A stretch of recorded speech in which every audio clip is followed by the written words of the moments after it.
Yeah, here. I know. I'm going to try to keep my foot out of my mouth. I never do something. Hey, I guys don't and believe cows, that. guys and cows out there in Warrior Nation.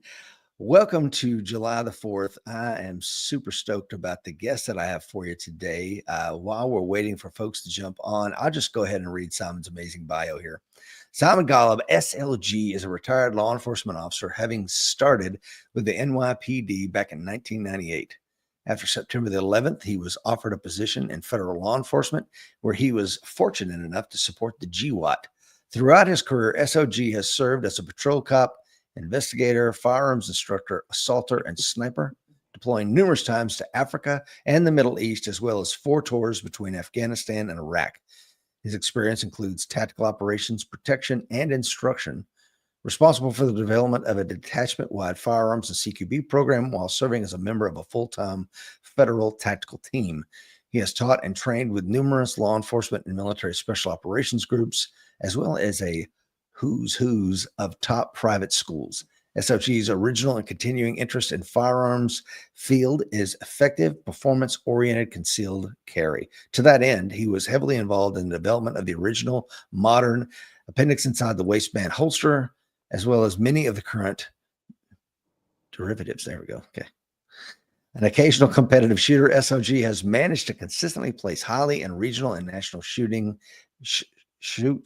in a variety of shooting sports, including first place finish at Steel Nationals and third place at the Bianchi Cup 2 years in a row. Congratulations at that, by the way. Thank you. Well, first of all, Simon, welcome to your first ever podcast appearance. It is an absolute honor, sir, to be the first to get a crack at interviewing you, and congrats on your recent retirement as well. Yeah, thank you very much. I really appreciate the invitation to be here, and I'm certainly excited to do this with you. Well, I'm very grateful to have you. And once again, thanks to the folks that are already watching us live. We got 7 folks watching live across multiple platforms. Bruce is on. He has coin number 481 up there in Michigan. Ted is on. Says, God bless America. That's right. It's 4th of July today.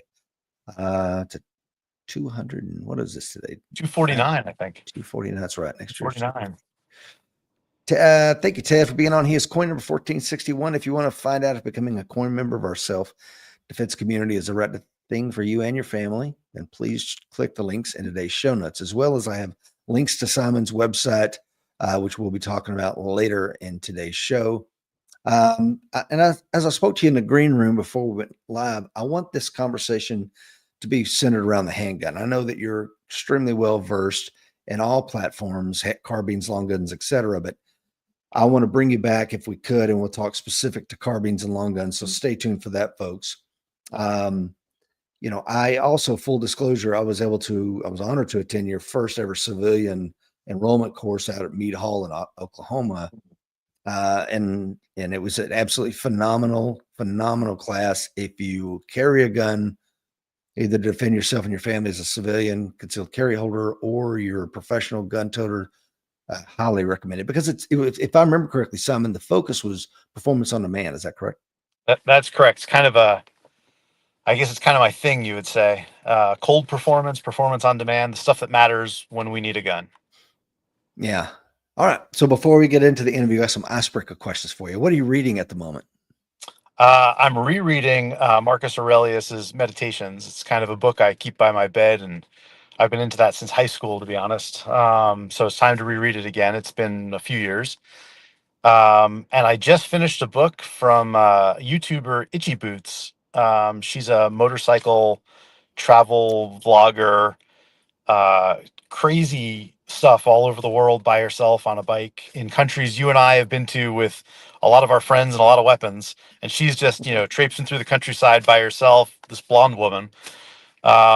Anyway, I like to ride motorcycles, and so I thought the book was interesting. I saw her getting basically robbed by a group of policemen somewhere in sub-Saharan Africa. It was like, very tense. And I don't know, man. She's got more. Yeah. Oof, I no know. way. I don't know what to call it, but there it is. Yeah, I don't know that I would do that. Do you read Kindle, paperback, Audible? How do you digest your reading material? So I have a slight addiction to reading real books. We have a room in the house that is our library. It's got a few game heads on it, but mostly it's just wall to wall books. And I have a really hard time getting rid of books. I grew up reading a lot. I kind of wish I had the Kindle thing when I was traveling around the world because then I wouldn't have to bring a locker full of books. But I really prefer paper books. Oh, me too, brother.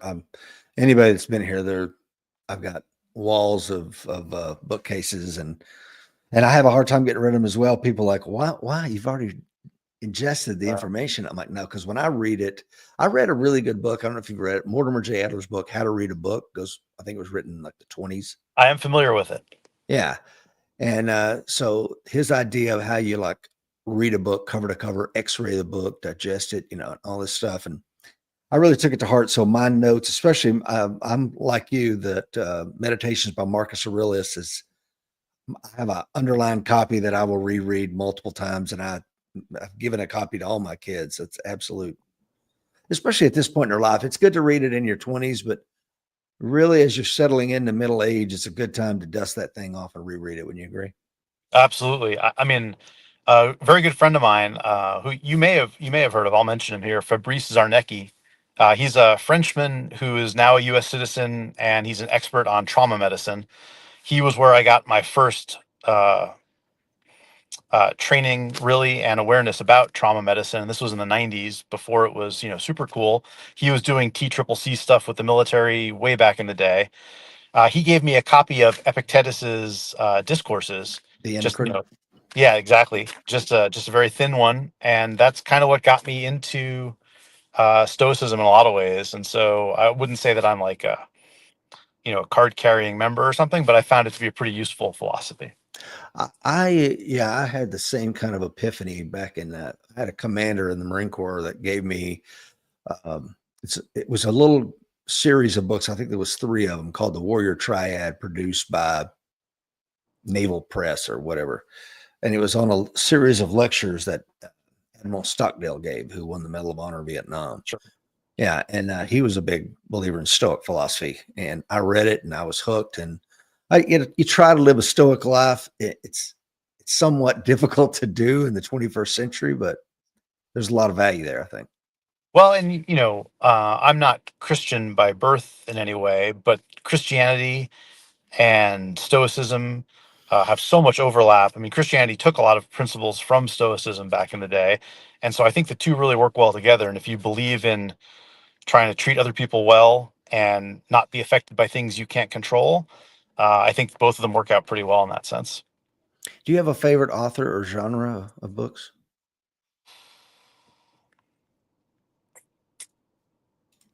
I think that's too hard a question for me, maybe. Hmm. I tend to read nonfiction mostly. Hmm. Occasionally, I'll read a fiction book here and there, but mostly nonfiction. Um, I like to learn about just about anything, and so I have books on subjects that I will never participate in, but I like to learn about them. Hmm. Um, Do you have an but anecdote on that, Simon? well, so contracting and those types of skills have always fascinated me, and I'm terrible at woodworking and plumbing and electrical and all that stuff. So I've got a whole section in my library on welding, plumbing, electrical work, house contracting generally, like how to build a house. I've read a couple books on how to build a house. I will never build a house, I'm quite Mm. sure, but I'm absolutely impressed by people who do that. And I think it's fascinating to learn how we do those things today. So I really enjoy that kind of stuff. Yeah, and a lot of people know that as a retired Marine Corps officer, when I was the regional manager for the Red Cross disaster preparedness and government ops, and when I not retired from that, but when I left that, thank God, I run a construction company now, as well as do the That's American right. Warrior Society. So it's yeah, it is the trades are just fascinating to me. Now I'm not out there hammering the nails. Trust me, you don't want me doing that. But it's absolutely fascinating what they do, man. It's lost skill, truly. So I have a very small collection of some nice hammers, and I have Mm. a very large wooden stump outside my barn. And I bought 1,000 nails and just sat there hammering nails into the stump day after day after day for probably 3 months over not every single day, but I tried to go out every day at least and do 10 of them. Didn't always work out. Some days I'd do 100. and I just kept hammering away. And again, am I going to build a house with a hammer and nails? No.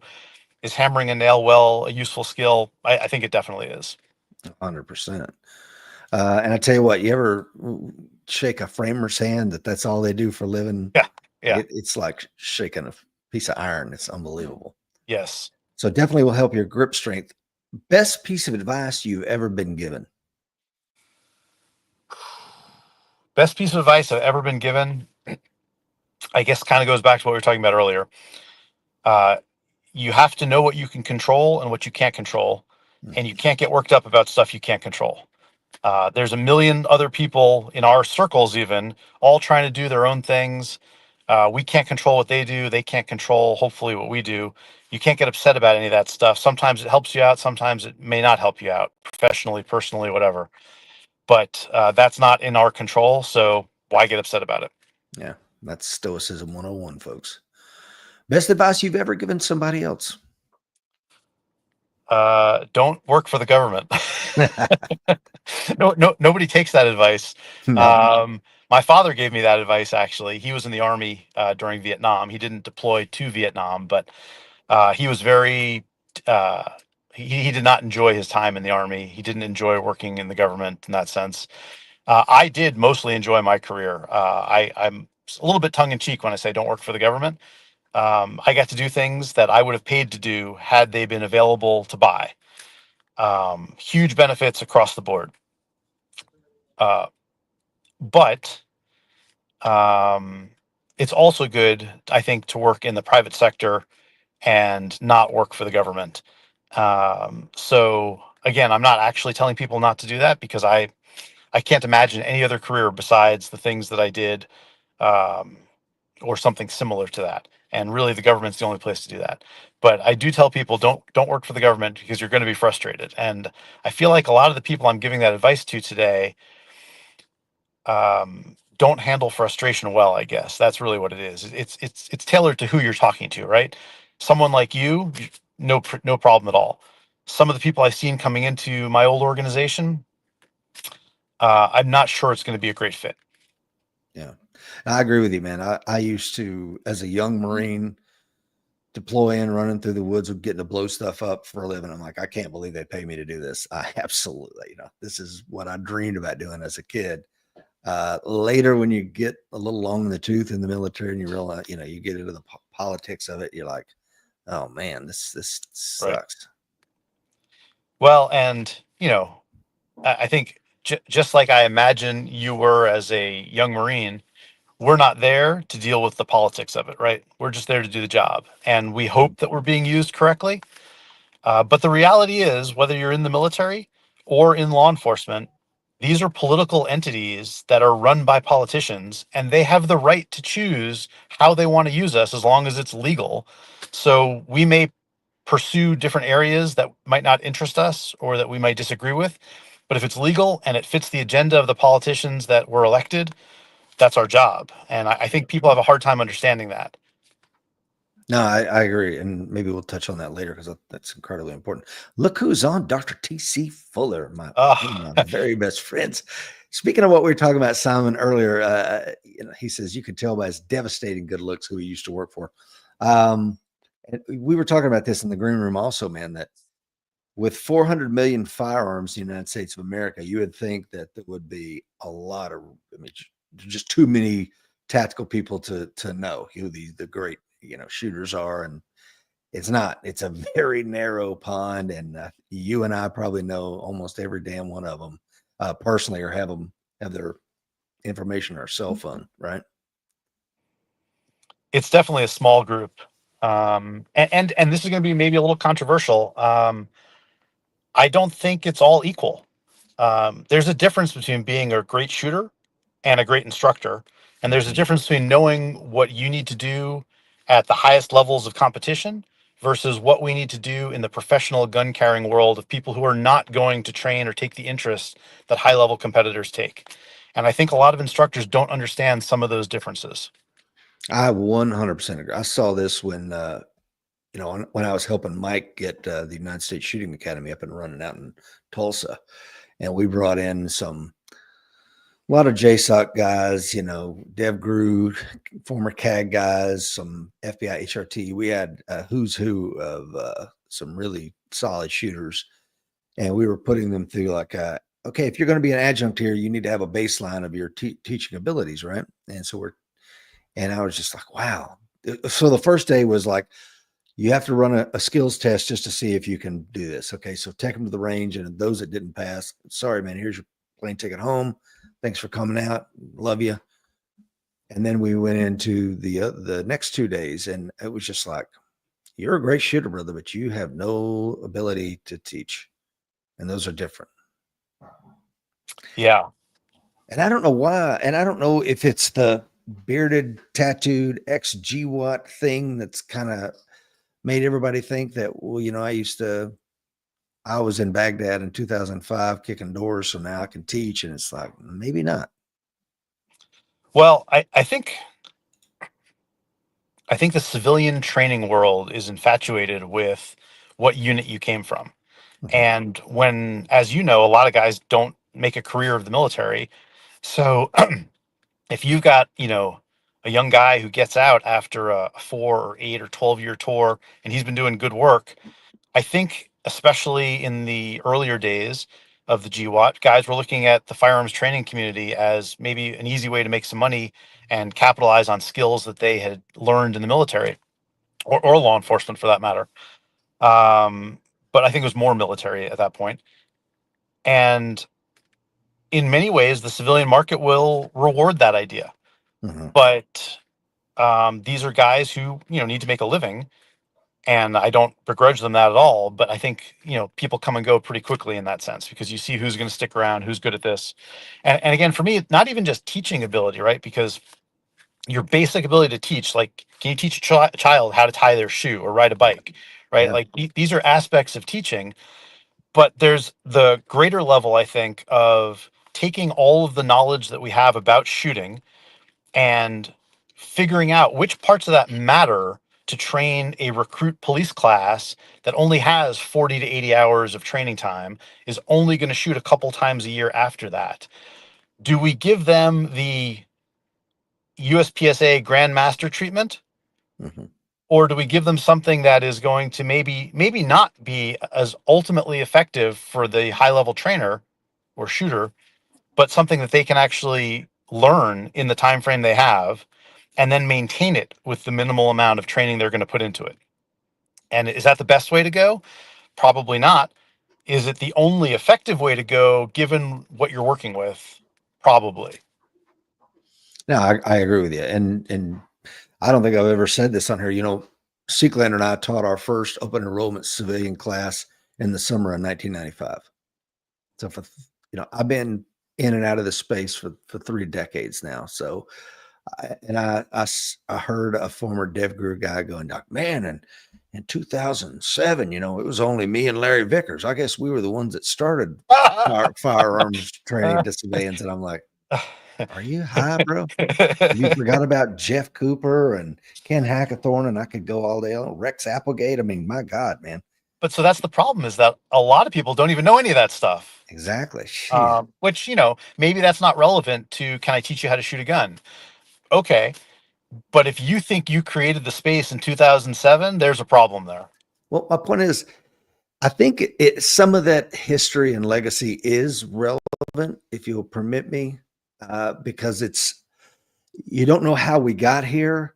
Then you're going to think, you're reinventing the wheel. Like, we've done that, bro, or this tactic has been tested and it fails. We're moving on, right? I mean, if you don't have that knowledge, like I saw on some gadget, I started to send it to you this morning. I'm like, it's got to be freaking kidding me. And there's always some new gadget out there that's like, God, come on, man. 1970s called. We've already been down that road. There's a reason why we don't do that. But if you don't know, you don't know. And that's a lot of people that are new to this space or new to concealed carry. They go to one class and then they want to throw out a shingle and start teaching people. And it's like, brother, you don't know what you don't know. Moving on. Because we're still an icebreaker, man. We ain't got into the meat of this thing yet. Favorite movies involving handgun shooting, and I stole that from your class because I love that question. Well, and I stole that from Justin Dial. Did you? Okay, Yeah, there you go. yeah. Justin's a good friend and also a phenomenal trainer. Yeah, Marsoc operator. Him and my buddy Justin Carroll were in, I believe, Yes, Marsoc together. exactly. Yeah. So probably favorite handgun movie might be James Caan in Thief. Mm. I go back and forth on this a little bit. Is it modern? By today's standards, no. But to your point about like where do we come from, Jeff Cooper and all that kind of stuff, watching a guy move through a house in classic early '80s Weaver gun sight fashion is just cool. Mhm. He handles his 1911 well. It's just a good movie. There's a bunch of others certainly, but I'd say that's got to be pretty close to the top. I watched that movie specifically uh, just because I knew it was Michael Mann, and he wanted to be on the cusp of whatever the latest and greatest was. So that's why he used the gun sight instructors, and you see the Weaver stance and all its glory, and as he's moving and searching with the 1911. But then when he goes to make heat, he does the same thing. And I think he got some 22 SAS guys in That's what there. I And heard. yeah, and it's just phenomenal. So yeah, but for handgun, it's hard to beat.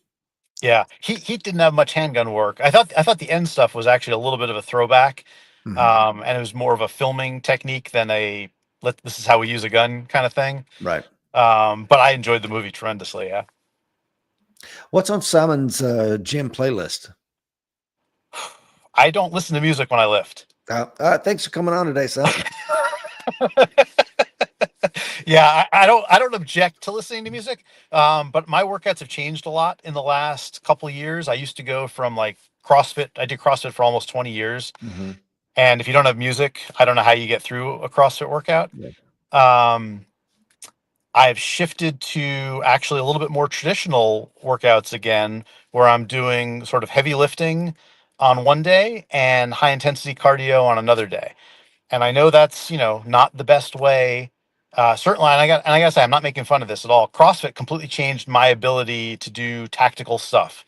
Mhm. I'm a little guy, and I would consider myself a rifleman, but on my team when I was at State Department, we needed a saw gunner, and none of the guys wanted to carry a Mark 46. Mm. And so I said I'll carry it, which was retarded. Sorry, I shouldn't use that word. It was a dumb idea for me to carry a Mark 46. I was 150 pounds, 5'6", but nobody was willing to do it. So I did it. So I learned a lot about running a machine gun for a year, but when you're running around the world carrying that thing at my size, you have to be in shape, and CrossFit changed my ability to do that. So, I don't disagree with that method in any way at all. But at 50 years of age now and trying to work out for the long haul and be healthy, I've gone back to sort of my heavy compound lifts one day and cardio the next, and I just don't use music for it. I'm really focused on my breathing, heavy weight, bracing myself and everything. Yeah, I'm not I against the wish I could. music. I just don't use it.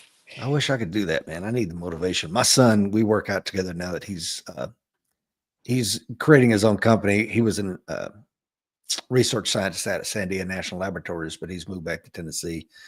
And so now we're just getting an opportunity to work out with him. And I think he listens to audiobooks, which I don't know how you do that when because we're in our heavy lifting cycle right now.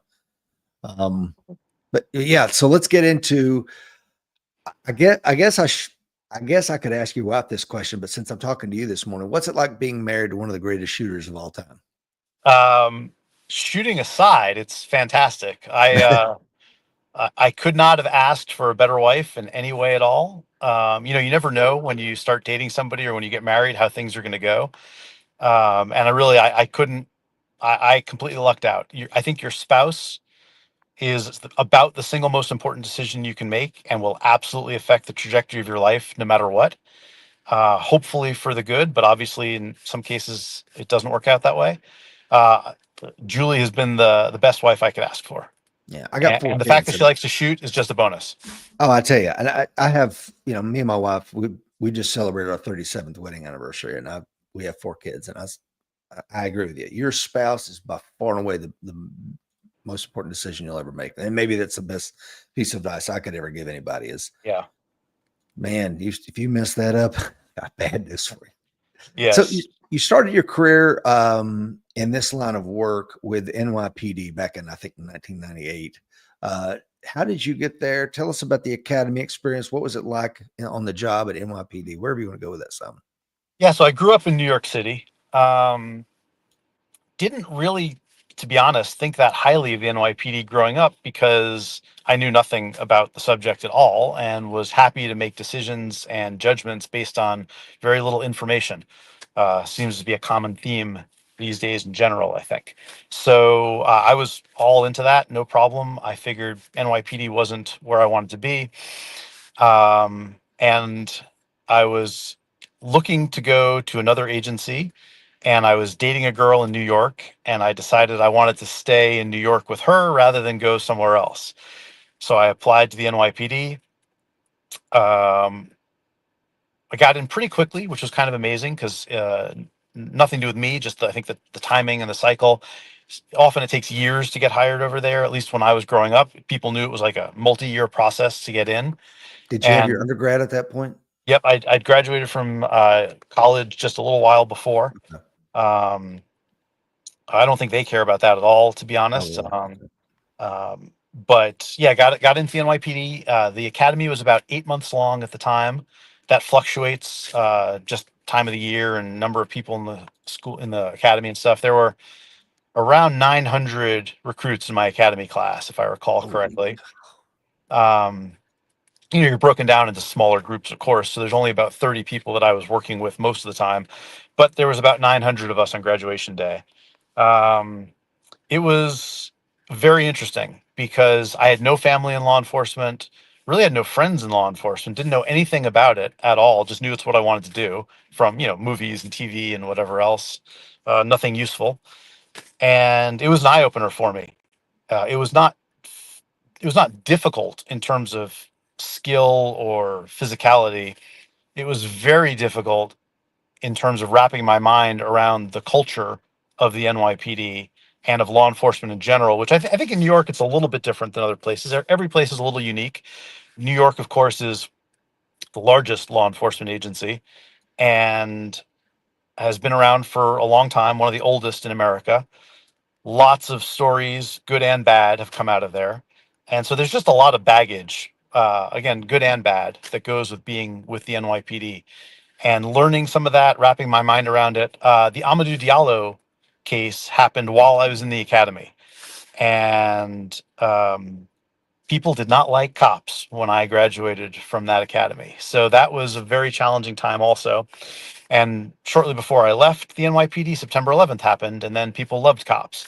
So I was only there for 4 years, not even a full 4 years, and it was a absolutely wild ride in terms of public opinion, shifting from absolutely horrible to unrealistically amazing. Uh-huh. I learned so much about being a man at that point. College doesn't really prepare you for that, in my opinion. Certainly, it didn't for me.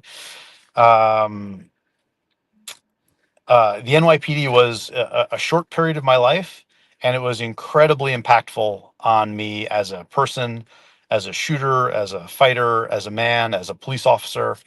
I really can't overstate that.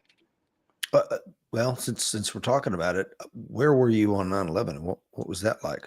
I was off duty on 9/11, and I was sleeping because I was working midnights, and my girlfriend called and said, "Hey, there's a fire in the World Trade Center." So I turned on the TV and saw this thing was burning. Nobody knew at the time what had happened. And about a minute after I turned the TV on, we saw the second plane hit the second building. Hmm. So I jumped in my car and I drove down there. I figured this is obviously a problem, and there's no such thing as off duty, really, right? So went down there, couldn't get that close to the building, so I parked my car and I started running towards the building. And that's about the time when the first building started to fall. And so I turned around and ran the other way. And I don't know how many blocks I was away from it, but I was far enough away that I wasn't in physical danger at that point. But the dust cloud that came up over that area was really pretty unbelievable. So I was able to link up with some other cops, and we kind of wandered around aimlessly trying to figure out what to do for a while. The whole first day was pretty surreal. there was no getting into it. The firefighters were trying to get closer, and they had, of course, full masks and oxygen and everything, and their systems wouldn't work for more than a very short period of time. Nobody could really do anything. So it was a couple days before the dust settled enough to really even do anything about it. Um, and then that of course dictated the rest of my NYPD career. For the next 6 months, we worked 7 days a week. Yeah. It was 20 hours a day for the first month or so, and then they scaled it back to 18 to 12 hours a day, depending where you were and what you're doing. It was a pretty busy time, definitely. Well, I don't think a lot of people, younger folks, realize we didn't know if there's follow-on attacks coming. I mean, it was like, is this the opening salvo of a much larger attack on the homeland? And my brother was up there with the Coast Guard and doing patrols in the harbor. And right after that happened, they had them running around as a former Marine, but he's a Coast Guard guy walking through the streets with a M16A2. Because you just don't know. And so that kind of leads me into my next thing. How did that experience lead you to DSS? And if you could just kind of break down, like, what is DSS? What does it do? And how did you end up there? So actually, DSS, Diplomatic Security Service, it's the law enforcement branch of the U.S. Department of State. FBI falls under Department of Justice. DSS falls under Department of State. Um, they investigate visa and passport fraud as their primary investigative mission, but their real primary mission is protection for visiting heads of state in some cases, usually cabinet level people. Technically, Secret Service covers heads of state in most cases, but because of manpower issues and other things, treaties, recognition, DS covers a fair number of heads of state as well. At least they did when I was in. It's been a while now. Um, DS is pretty unique in federal law enforcement. It's a very small organization, but it covers the entire world that the U.S. is interested in, basically. Anywhere we have an embassy, a consulate, a mission, countries that we don't have formal ties with. We often have people that are assigned to other countries' missions so that we have at least a presence there to talk to somebody if we need to. Um, the State Department is not what you would consider uh, aggressive, pro military action kind of place. And even though that's true, DSS has always taken its physical skills much more seriously than really almost any organization I've ever seen. The basic agent shooting and driving package at DS was dramatically better than anything I've seen anywhere else. Hand to hand stuff, they all try, right? But I've not seen anything useful like that at the basic level. Um, when I got onto their TAC team, which is called MSD, uh, it's a whole other level in that sense. You'd go That's to the mobile team, right? So, yeah, mobile security division is what it was when I was there. Um, the green team package for them at the time was 6 months. I believe it's a fair bit longer now. That was, that was 21 years ago now. mm, I think everybody's green team or new operator program, I think they're all longer now. Um, but even back then, 6 weeks of that was just shooting pistols and rifles. Um, that didn't count light machine guns, medium machine guns, heavy machine guns. It was just pistol carbine for 6 weeks. You'd go to weeks of driving schools, weeks of hand to hand stuff. Back in the day, it was Dwayne Dieter's CQD, mm, um, which was a lot of fun. mm. um, With the box hood drills and everything. yeah, so Mhm. so I don't want to get too far into that right now, but I will say, a lot of people like to make fun of CQD. Um, the box drills are some of the best training, period, for people in that line of work, I think. Mm. And I've still not seen that replicated in most places today. So whether it's ignorance or laziness or they just don't like it, I don't know. But I do think that's a phenomenal training method.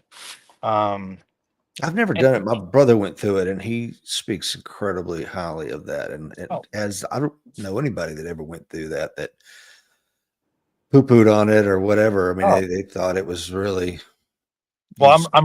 I'm really glad to hear that because I have there it definitely has its detractors. Yeah. You know, we State Department started going there because one of the units in the military that we worked with a lot had been going there for a while. And one of the cool things about being an MSD was how closely I got to work with the military. Hmm. Um, so we went there based on their recommendation. They ended up in a lawsuit with him at some point, and again, some people like it, some people don't. But really, it was a very well put together program, regardless, and I did enjoy it tremendously. I don't do that stuff today, but I think for a professional who has, by definition, a limited amount of time to train in a hand-to-hand system, excuse me, I think it was really pretty effective for what it was, Hmm. and we were able to put it to good use at different points. So I know guys thought pretty highly of it for quite a while. Hmm. So you graduate from Green Team, you end up on the mobile teams. What's that like? I mean, did one other question? Maybe not then, but do they have now the Dillons mounted on SUVs or anything like that? I never got to use the hidden Dylans. Yeah, Mm. that was really not a DS thing. Mm. Um, I mean, they probably have one somewhere at this point. I Yeah. don't know, but no, we honestly, this was the early days of the GWOT. I was in Afghanistan when we invaded Iraq, Hmm. and so all of us in Afghanistan were like, "Oh, we want to be in Iraq," Hmm. but we had nothing but Humvees really at the time. So Mm. Humvees with Mark 19s and 240 Bravos was kind of the basic package, or a Mark II, an M2 rather than the Mark 19. But you did have Mark 19s. Oh yeah, yeah. Oh wow, I Um, didn't realize that. Wow. like so as I was saying, so State Department really takes this stuff pretty seriously. And as a law enforcement officer, I certainly never expected to be carrying a Mark 46, Hmm. shooting Mark 19s, deploying like none of that stuff, right? We had Barrett 50 cals on the detail out there. We were protecting Karzai at the time.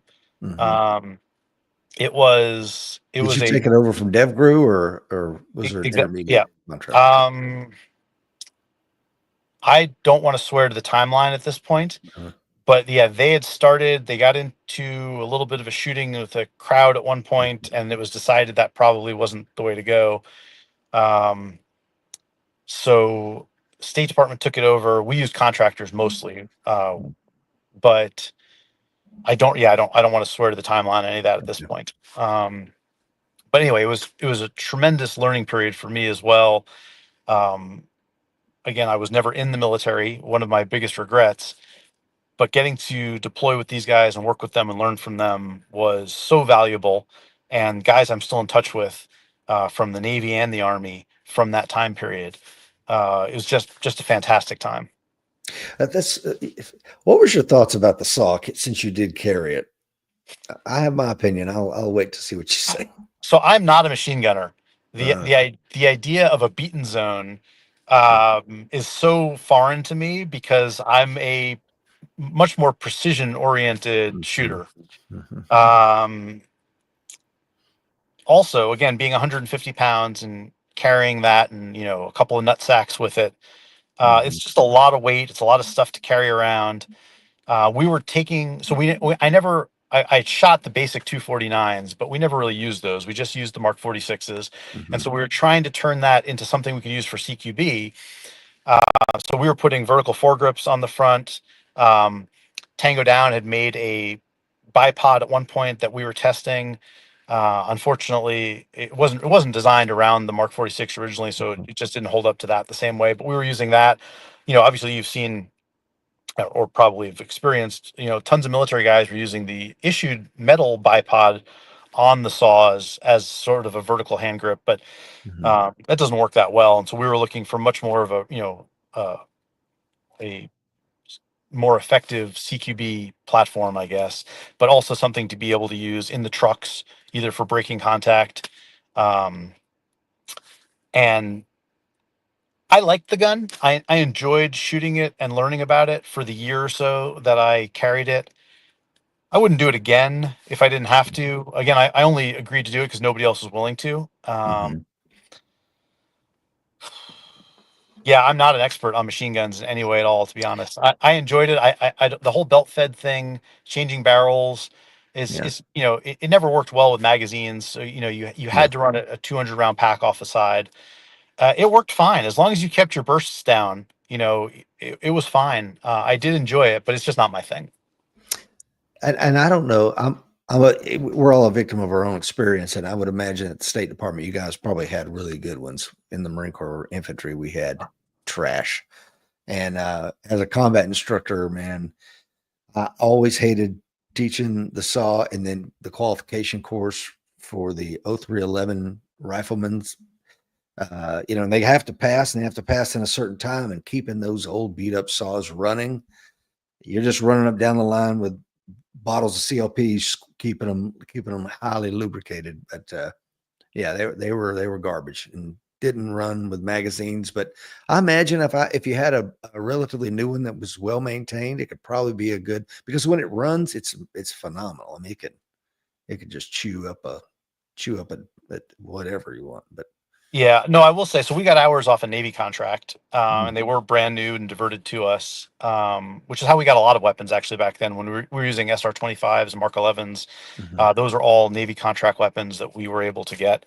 Um, the Mark 46 ran really just fine the whole time. Um, I think that the problem that you experienced probably the same with the M9s mm, and a lot of other military weapons, right? They're pretty beat up. yeah, especially by the time maybe the Army has them, and they send them down the line to the Marine Corps. I don't know. But they're pretty manhandled by the time we get them. So you're in DSS. You're traveling the world, living the dream, Simon. Working the car's eye detail. Tell us about going to Iraq the first time. So I've only been to Iraq once. It was a totally different experience than Afghanistan. Um, Iraq, there was a lot more open fighting still at the time. Afghanistan was sort of winding down in many ways and was fairly pushed out from Kabul at that point. There was still plenty of suicide bombers and random attacks here and there. We would get rocketed pretty regularly, but it wasn't open warfare in Kabul at that point. Mhm, In Iraq, it was open warfare almost everywhere. Um, you know, just getting from the airport to our lodging accommodations. Sometimes that road was open, sometimes it wasn't. And if you had to leave the country, you might wait a few days for an air bridge to get you to the airport because we just couldn't run a convoy down that road. Route Irish at the time was, very hit or miss and certainly caused a lot of problems. Um, I thought I didn't enjoy Iraq as much as Afghanistan, mhm, but um, it was pretty amazing for me as a federal law enforcement officer to get put in there. And I will say, while we were there, we had a couple of congressional visits where we had to take them around town and protect them. I'm not going to say who they were at this point, but mhm, one of them is someone probably none of us are big fans of. And we had information at the time that a blue BMW VBIED was looking for us because they wanted to get her in particular. mhm, And so that made things a little more interesting. Didn't bother her in the least. She was just annoyed by the security and didn't really want us doing anything. So we went to visit this place because she wanted to anyway, and we started getting mortar fire. So we had to hunker under the stairs, which was just big concrete, stairs in the building. And she was livid about the whole thing. And I'm like, I don't know what to tell you, but you can't go out there right now, so you might as well just relax. And I didn't tell her that, but mhm. my team leader had a hard time, I think, trying to keep her under control. So it was pretty interesting, both from seeing the protection side of it in Iraq, getting to work with the military. Yeah, it was just very very interesting. Great. So, how long were you with DSS? Just 6 years, 6 short years. Okay, and then how did the bureau come up? How did you end up in the FBI? So while I was at MSD, I was an assistant team leader on one of our assault teams. I had a collateral duty as the armorer, which sounds better than it is. It really, I'm not a qualified armorer in any way, but it had to do with just, throwing some parts on M4s and making sure people had the guns they wanted, and, maintaining our armory more than working Mhm. on guns.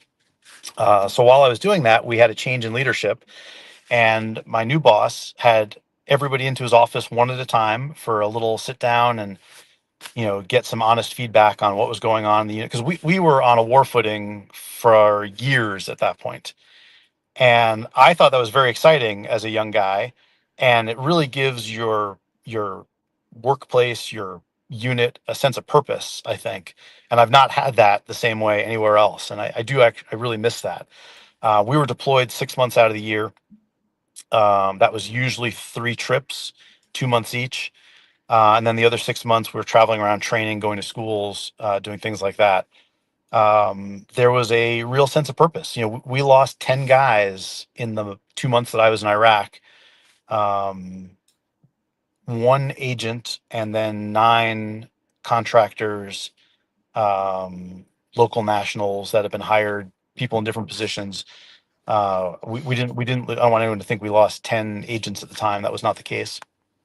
Um, but where do you go? So on September 11th, NYPD lost a huge number of people. Mhm. Um, Other than events like that, thankfully, you just don't see those kinds of losses in domestic law enforcement. Right. And so to be in Iraq and lose 10 guys in the 2 months that I'm there, that was a continuous theme, I would say, for years of work, where people really felt like our job mattered and you had to be squared away and you had to know what you were doing because this was for real. Mhm. And I appreciate the outlook that gives you and the drive it gives people at work. So anyway, so the new director came in and sat down with us and asked for some feedback. And I told him that guys really wanted 10.5-inch M4s. We were using 14.5-inch M4s at the time. Um, and guys have been complaining that, and he'd heard this from everybody. Oh, we want 10-inch guns because we're in Humvees all the time and blah, blah, blah. And I said, look, the 10.5-inch guns were not reliable at the time. Yep. They were a terrible way to go. Didn't matter, Colt or Bushmaster. That was really it. There was a couple others, but the HK 416 had just hit the market, not even publicly, maybe at that point. Mhm. And I said, look, guys want these guns.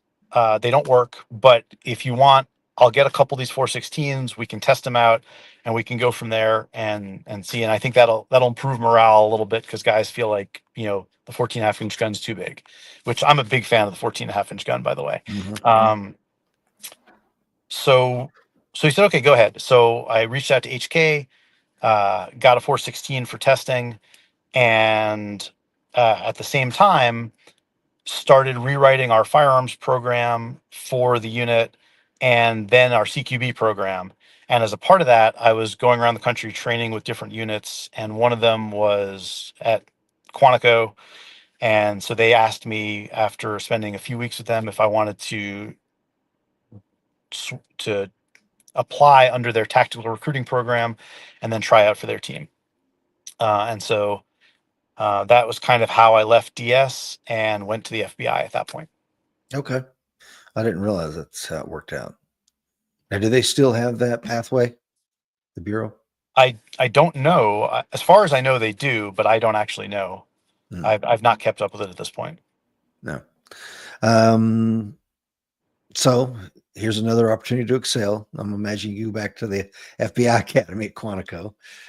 What was that experience like after years of running and gunning? So that was my second federal academy at that point, Mhm. and my third police academy. Mhm. Um, I would just say it wasn't my favorite experience. Again, there was nothing hard. I already had been doing all this stuff, knew all this stuff. And as a street cop, you need to know the law pretty well because you're actually using it every day in real time without somebody to look stuff up for you and tell you what to do. Mhm. As a federal agent, that's really not the case. Like, usually you have a lot more time to plan and figure stuff out. And I found that I actually didn't know the law as well as a federal agent as I did as a local cop. But regardless, I'd been doing it for years at that point, 10 years or so. Mhm. And so didn't have to crack a book open, aced all of my legal tests and everything else. They were just nothing difficult about it. The Bureau did some things similar to the way Fletzy did when I was at DS. Frankly, some of that wasn't as well done as the way Fletzy did it. Mhm. Um, uh, yeah, I was happy to get in and get out. I was not super impressed with the program, I guess. And Mm. that may be unfair. It's not really, they want people with experience, right? They don't want 22-year-olds out of college, Mhm. but I don't think it's really designed for guys with relatively extensive experience at a local and federal level. Mhm. Um, so I think that sort of probably skews how you look at things a little bit. Yeah, obviously, I was never in the FBI. I have a lot of friends there and do a lot of firearms training with and for the FBI. So the way I look at it is, it's an entry level training where they take a group of accountants and guys and gals with JDs and give them a little bit of experience, and they hope they're going to get polished off when they get to their whatever their station is. Um, so it's I don't is it the best law enforcement training program in the United States of America? I don't know. You've been through it. What do you think relative to the other academies you went to? No, you certainly won't hear me bad mouthing the Bureau in general. Mhm. I had a interesting and excellent career there. Um, but you can't take academy stuff too seriously. If you think your academy is the be all end all, it probably isn't, right? So, well, I guess what I would say is that the bureau's strengths and benefits are because of the people it hires, the assets it can bring to bear on a problem, the tremendous field experience across the country. It is not because the academy training is so good that agents come out, just knowing everything and being able to do everything right off the bat. Like that's not reality. So I hope that doesn't sound too critical of it because it is a basic training program, um, and we are hiring a lot of people who probably need some remedial training just to get up to snuff for a basic training program. Mhm. Thankfully, that seems to be changing now, and I think we're reinstituting some standards that matter, and I'm hoping that will make things better all over. But yeah, for me, it was just I turned in my badge and gun at state to join the bureau. I didn't have a lot of patience for the academy. I just wanted to get my credentials back and get back out on the street and do stuff. And Mhm. it was probably more my attitude about it, but I did not have a great attitude about the academy there. Um, I will say some of the shooting instructors were clearly upset that I was there. Um, I'm not a fan of the firearms program, really, in most ways, and never have been. I didn't say anything about it at the time, but I simply shot, and I had guys from um, one of the tactical units that was there come out and watch me shoot while I was in the academy, and the instructors didn't like that. They Mhm. didn't appreciate any of it. Well, there was one instructor who actually asked me for advice on like how to improve some stuff because she was pretty open minded about this. But it was not great firearms training in general, and that's a problem when you've got 50 to 200 people on a line. Um, we typically ran 50 people at a time on a range, Mhm. and in the NYPD we actually had 200 at one point for quals.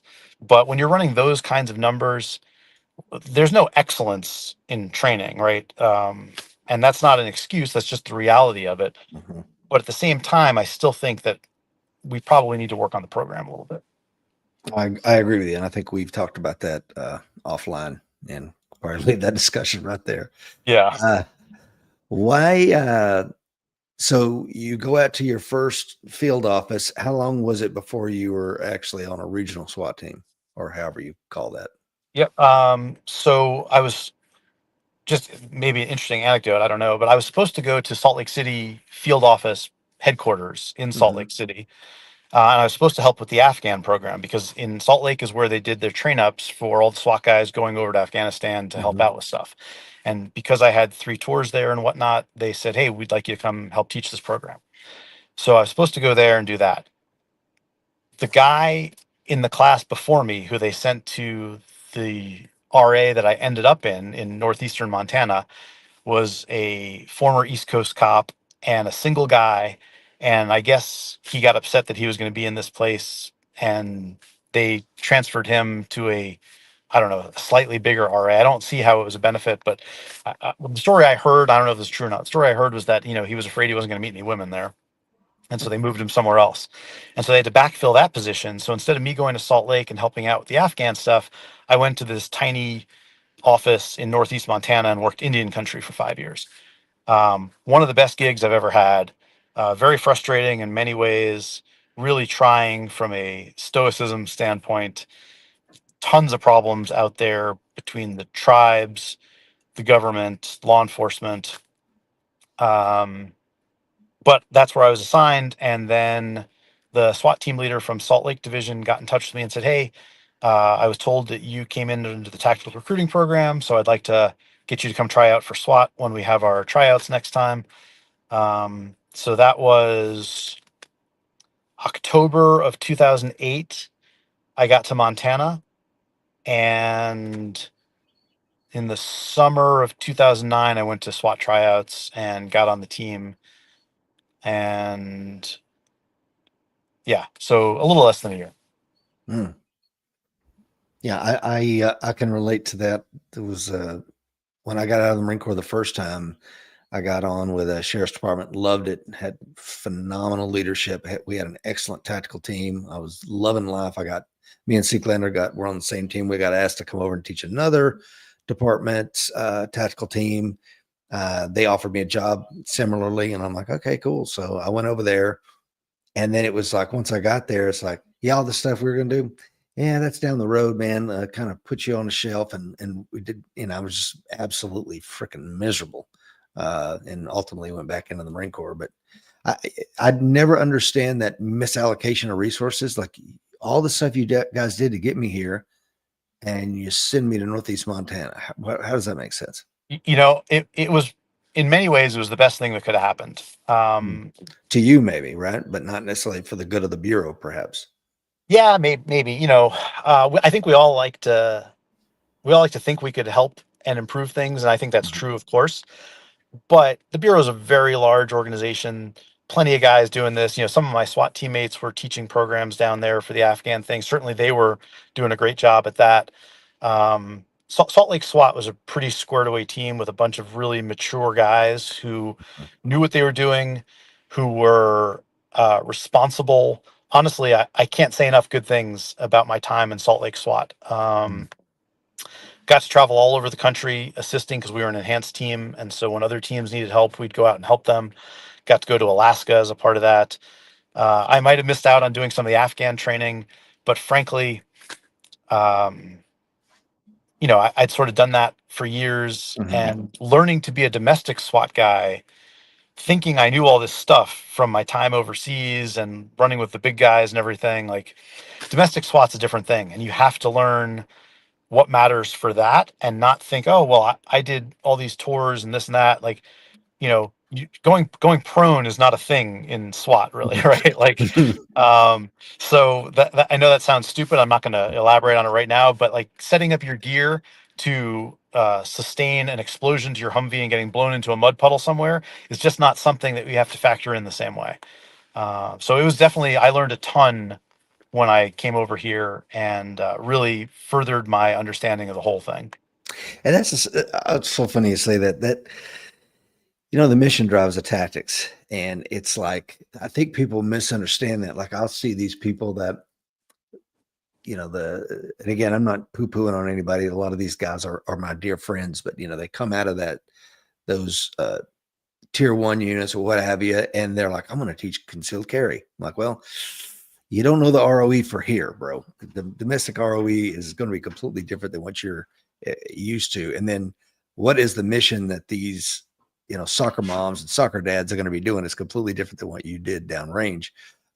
and those skills don't necessarily translate. So I'm so glad you kind of brought that up to the general audience here, because people don't necessarily intuit that really. So I think it's just human nature. I was a young guy coming into the bureau. I was in my early 30s. I'd just done, basically 6 years of nonstop wartime deployments, getting to train and work with the best military guys in the world, the best law enforcement guys in the world, in my opinion. Um, a- Agencies and groups from other countries all over the place, all of their elite guys. I thought I knew what I was doing. I thought, man, I'm the big city guy who's going to come and explain the world to these country bumpkins out here, which I think is pretty common, right, for young guys. Um, but I quickly realized that all the stuff that I thought I knew, while it was useful, it didn't really apply to what I was doing in my actual day-to-day job. And it's kind of like those memes that show like what your mom thinks you do for a living, what your friends think you do for a living, what you actually do for a living. Um, so just as a quick example, and I know we were going to talk about pistols, but for rifle stuff, right? Um, a lot of guys that I was working with wanted like a magazine in a fast reload pouch, Mhm. and no retention, no nothing, just. And coming from overseas, I understand the importance of your sort of your first quick reload, if you will. And guys were using um, ready mags a lot back in the day. I was never a fan of that because the way it unbalances the weapon. But Mhm. a quick reload makes a lot of sense. But the rest of your ammo needs to be securely tucked away so that it doesn't go flying out of your plate carrier when you hit the ground somewhere, when you get blown out of a Humvee, when you end up in a mud puddle. As a SWAT guy, like these are just not really concerns that you need to worry about. And so you Mhm. don't want stuff, jangling all over the place, but you don't have the same concerns domestically that you do overseas. Thankfully, right? We're Right. not living in those places. So to getting upset because some guy is not strapping down his mags or whatever, like none of that stuff makes any sense. We don't need 6 magazines for a SWAT operation. If you've got a spare mag for your gun, you're probably doing just fine. Mhm. And under most circumstances, manhunts and woods and stuff a little bit different. But for your typical urban, let's go hit this place and arrest this guy, I don't need a basic infantryman's loadout. So I know those are small things, but it was definitely a learning curve for me, and it was humbling, which I really needed. That was useful because when you think you know something, right, that's about the time you probably get bit. So yeah. Anyway, No, solid, Simon. I appreciate that. Um, I know we talked about, and I don't want to beat up on the FBS firearms training program too much. I understand a lot of why they do what they do, and there's not much I can do about it. But tell me about like what was the decision to stop press checks at the academy, and is it just the 17M, and or is it something more than that? I don't know if I can answer that question properly, to be honest. I've heard about it. I've heard supposedly why they stopped doing that, but I have not been told formally about it. It's not like they sent out a training memo to all firearms instructors in the field, like, "Hey, this is what's happening." Yeah, that doesn't actually happen all that often. Really, I thought they So would have done that. yeah, sometimes you get something like that, but a lot of times you don't. So I wouldn't want to address that because I don't know that my information is any better than anybody else's at this point. I Um, got you. yeah. Uh, so I'm really looking to, the 320 is on my mind right now, and I don't know Okay. what your thoughts are about it. And obviously, if you're in this space, man, it's like my algorithm is dominated by the 320 and a couple other things. So Mike and I are going to talk to Phil Strader from SIG. Obviously, he's a good friend. Everybody in the competitive shooting community knows him or knows of him. So we're talking to Phil on Monday. So my brain is really wrapped around. I don't own a SIG, just never. SIG's never gave Rich Brown a dime of money or a gun or anything. I've never owned one. I shot Mike's 320 one time. So I don't have a dog in the fight, really. So I'm just interested to learn. I want to have a respectful conversation between friends and colleagues about, what is this firearm that cannot seem to stay out of the media at the moment, man? What are your thoughts about the issues that are swirling around this thing? Um, First off, I am not a fan of striker fired guns. That's just like, might as well get it out, right? Anyone who's Yeah. trained with me has heard me say this before, probably. I know you carry a Glock. I've carried a Glock for most of my career. Mhm. I'm not, oh, you better go change your gun. I'm not saying Mhm. that. But I do not like striker fired guns. I think they are, under any circumstance, they are less safe than a good hammer fired double action gun. Um, the only purpose of a gun, or I should say, a gun's only purpose is not to shoot and to hit its target. The other purpose of the gun is to not shoot when you don't want it to shoot. And humans, being what they are under stress, need Can, tools that are designed in a way to help them with that. Oh, sorry. can you say that again? Because I may have misheard you. Say that again, please. Um, The two so purposes of a handgun. yeah, so I think a lot of people look at guns as the point is to hit your target. Mm. Sure, but that's not the only point of a gun. The other point of a gun is to not discharge when you don't want it to, because unless you're a range only competition shooter, which probably doesn't even exist, you need your gun to not go off when you're doing other things with it. Mhm. If you're in complete control, there shouldn't be any issue with any kind of gun. But under stress, we fall apart as humans in many cases. And I don't mean like you're going to end up in a puddle in the fetal position, but we don't always perform as well as we'd like under stress, whether that's sleep stress, lack of sleep, or other factors. We need tools that are designed around the fact that we're humans and we make mistakes. Striker fired guns give you less margin for error when it comes to handling them. Mm. I think, Glock's still probably the number one law enforcement gun in the country. It is not a beginner's gun, in my opinion. It is an expert's gun. And if you are expert with it and you handle it correctly, you should not have any problems. The gun is not going to hurt you. But if you don't handle it expertly, Mhm. it's more likely to hurt you than something like a hammer fired double action gun, in my opinion. Mhm. So that's my outlook on striker fired guns in particular. If you look at the 320, what we have is a 1911 with no grip safety and no thumb safety and the hammer back all the time. Mhm. Nobody thinks that's okay. But and it's not just the 320, right? HK, one of my favorite companies, the VP9 is basically the same. Um, the certainly the other companies are doing the same thing. That's what the market is demanding. I don't think that's a good trend. I don't think that's a good idea. And the difference in shootability between any of these things is so small, if there is one really, and Mhm. I would argue maybe there isn't one. I just don't see the benefit. So the 320, I've got friends at SIG. I have not talked to Phil about it in particular. Mhm. But other friends of mine there do not believe there's a mechanical problem with the gun. I am willing to believe, until proven otherwise, I'm willing to believe that's probably the case, because look what happened to Remington over Mhm. their trigger issue years ago. It basically broke the company. Yeah. If SIG could replicate these problems that we're seeing in videos and say, oh, yeah, well, it's this design issue, this tolerance issue, this part, whatever, and fix it, I have a hard time believing they wouldn't do that. So unless proven otherwise, I'm willing to believe that it's probably not an inherent mechanical problem with the gun. But when you have a very short, very light trigger, you're asking for trouble with people. Mhm. And whether it's the double wide battery issue for holsters, letting stuff get in there, and in some cases we know that's the issue. In other cases, it's not so obvious. I Speak to understand that real that. quick because I've had to explain that same thing to people that I don't think they understand, especially when you look at most of these guns going off in the holster, are police officers that have a light on their firearm. And the whole geometry of a holster with a light on it is different. Now as I understand it, there's some new holster companies coming out there that are making these little trap doors that they go in and they slam shut. I don't know if you've seen them, which the market needs, I think. But speak to that if you would, son.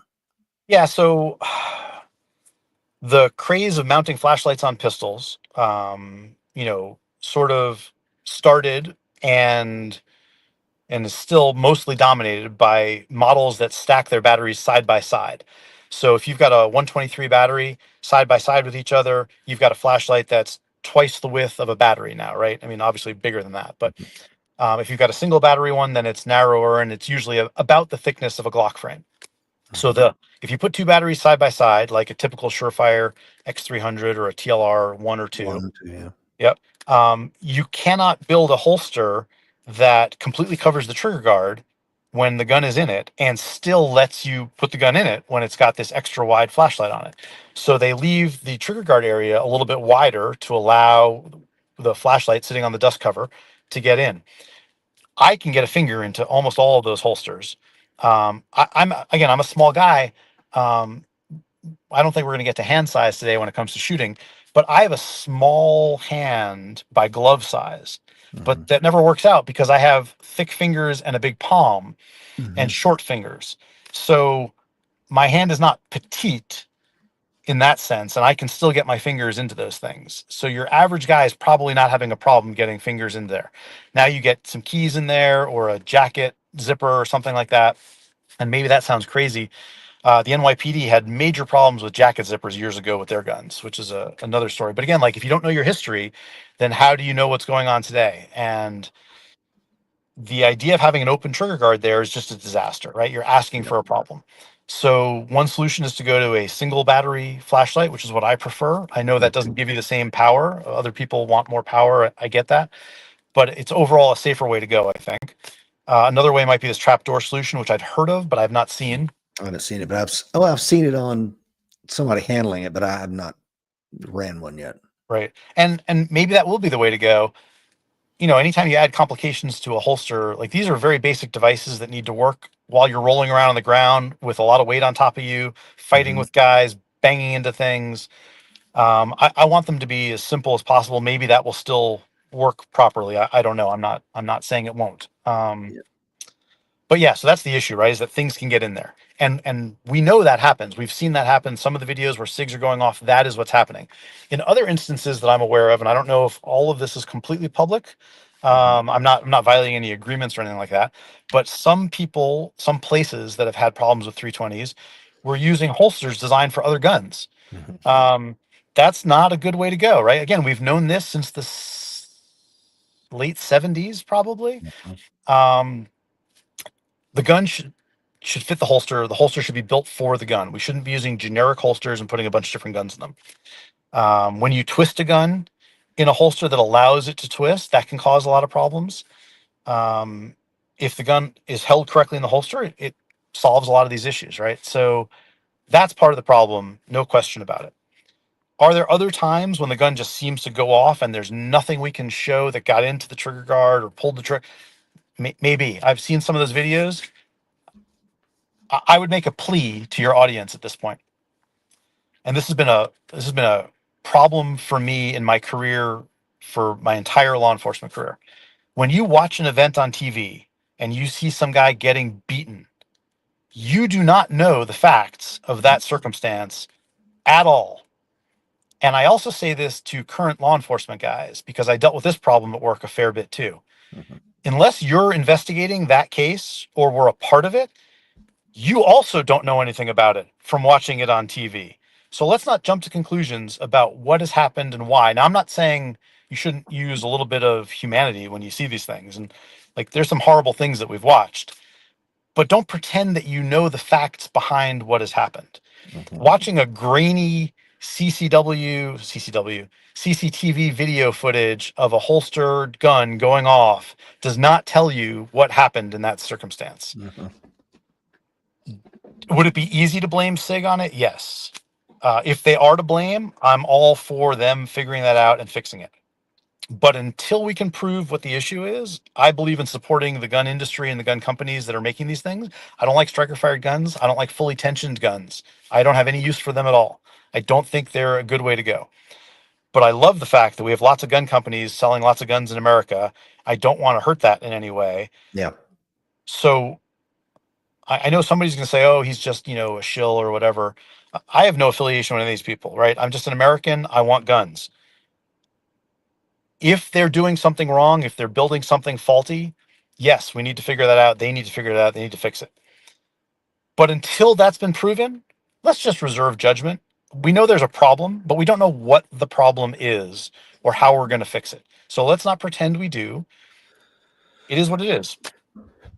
Yeah, well, that was well said. And let's dig into that a little bit more. You mentioned, NYPD, they came up with the NYPD trigger on the Glock because Glock had the same problems with NYPD picked them up. Oh my God, it's going off in the holster. It's going, it's just sitting on the desk and shooting everybody. I mean, all this crap. But when you drill down on it, and I think I read Glock Rise of America's Gun, which is a fantastic book. I highly encourage anybody who's interested in that to pick that book up and read it. But my hometown, Knoxville, Tennessee, where I was a police officer at, had sued Glock. You may be aware of this. And what it all came down to is I'm not going to say the officer's name, but he shot a woman in the face at a traffic stop because the training at the time, they had just transitioned from Smith and Wesson, some sort of revolver. And the training at the time, when you had that long double action revolver trigger pulls, put your finger on the trigger. He puts his finger on the trigger when he's going to make the arrest and shoots the woman right in the face. And killed her, obviously. So there's big lawsuits. Gaston Glock flies over. They explain it to the jury how the firearm works. Knoxville took the hit. Knoxville PD took the hit on. You didn't update your training manuals, folks. I don't know what to tell you. Put your finger on the trigger on a striker fired handgun. It will go off. But the one thing I will say, Glock relative to SIG is the Glock's tension. The Glock's striker is not under full tension the entire time, whereas the SIG 320 is. So that really sweet, light, crisp trigger that the 320 has, there's nothing stopping it. And to your point, like I would feel more comfortable if it did kind of mimic a 1911. If you're going to have a 1911 style trigger on a striker fired handgun, then you're going to have something else. A manual safety would be great. A grip safety like the XD had, or maybe has. I don't know. I don't shoot those guns, but yeah. And with the Glock, I think a lot of the things that we can get, I personally, my opinion is to get around some of the safety concerns is with the striker control device, which I think is should be an OEM product. But what are you currently carrying, Simon? I'm carrying an HK P30 as we speak. I go between a P30L, a P30, and a P30 SK, depending what I'm doing. And I'm a hammer fired double action guy. To your point with NYPD, when I had to learn to shoot a Glock 19 with a 12-pound trigger, I learned how to shoot. Yeah. And I don't wish that on anybody else, but that trigger really taught me how to shoot. And again, going back to the stoic thing a little bit, right? You can look at that trigger as many people do and say, oh, this is horrible. We should never have this. You're, putting a weight on our shoulders or whatever. Or you can just suck it up and go learn to use the thing. Right. And anybody can learn to use it. You just have to actually go put the work in. So I'm not saying do that by choice, but if you're given a tool like that, it's not up to you. Just go learn how to use it. Yeah, and the NYPD has completely forgotten all of that apparently because they're looking at crazy light triggers and everything else now, which I never thought would happen. The New York, I don't agree with the New York Plus trigger. I don't think that was a good idea. No. But they were having tons of Glock problems, and it wasn't just NDs. There were just tons of Glock problems my entire time there. Also, we lost a cop while I was there who shot himself in the thigh while disassembling a gun. In this case, it was actually not a Glock, but it was the exact same manual of arms as a Glock. And he hit his femoral artery sitting on his couch trying to disassemble the gun and bled out before 911 got there. These guns are not for novice shooters. Yeah. These are not, oh, you want to get a gun? Go get a Glock 19. That's the stand. No, that is that's terrible advice for a new shooter, in my opinion. Is the gun size the right size for a new shooter who might want home defense, carry, maybe shoot some? Yeah, okay, great. It's a good compromise size. But the gun is not as safe as humans need them to be when it comes to handling them under any kind of stress. Yeah. And to your point about, it's not fully tensioned, but in a lot of tests, those primers will still pop if that firing pin drops. Yeah, I'm not going to say it won't. It Yeah. definitely sometimes will. I mean, I haven't seen it, but it has enough with a light primer. Yeah, it's going off. Right. I also think that the trigger safety, which, Jeff Cooper liked to make a lot of fun of, and I understand why. I think it's funny. It absolutely helps when it comes to preventing things from getting in the trigger guard. If you from drop, see, that's what 320. I think the 320 was having that problem. They didn't have that. Yeah. And the drop of the inertia is going to Absolutely. That was a legit problem with it that they had to fix. The guns were going off when they were dropped. The trigger safety helps with that issue, but also, and you should carry these in proper holsters, trigger guard protected, and all that. I see though that there's many people today who are not doing it that way. Mm, And if you lean up against the corner of a table with your trigger guard and a light fabric over it, you can make a 320 go off. mm, You can't do that with a Glock the same way. yeah. The trigger safety seems a little silly, maybe putting the combination on the safe door, but it actually does its job correctly. It's not perfect. It's not the be all end all, but it's a pretty big step forward from not having one. No, I agree. And I'm going to, the questions I had for you, I'm going to kind of ask one out of order because I think you're hitting on something that I've been talking about to some of my friends a lot, and that is appendix inside the waistband. Because you mentioned striker fired handguns, and they're not, should not be for novice shooters. And I agree with you. Now let's take that same argument and go to appendix inside the waistband, because my first deployment carrying a concealed handgun for Uncle Sam was in 1992. I carried a Beretta M9 full size, and that's the only guns I own is a Beretta 92G and a different Glocks for the occasion. But I feel very safe firearm. The Beretta 92 Golf or any of the Berettas for that matter, the double actions. But appendix inside the waistband, I guess I started carrying that way in the mid 90s with a 1911 and a 92G. And then the Glock, once I got comfortable with that because but I guess the point I'm trying to get at is you were one of the first guys working in that space to get us a good holster, because we did not have a good holster for the appendix inside the waistband back in the mid 90s. And as a judo guy at the time, I saw the utility for it. It made sense to me if I'm on my back, if I'm in an entanglement. A lot of it just made sense. I felt it's better to conceal. It's faster to draw. Not necessarily the most comfortable, but tell me about your experience with appendix, and do you feel like that is a good position or not? And if it's something that I think a lot of people are getting into it that shouldn't be. I guess I'll tell my bias up front. Yeah, no, I would agree with that. People have been carrying appendix forever.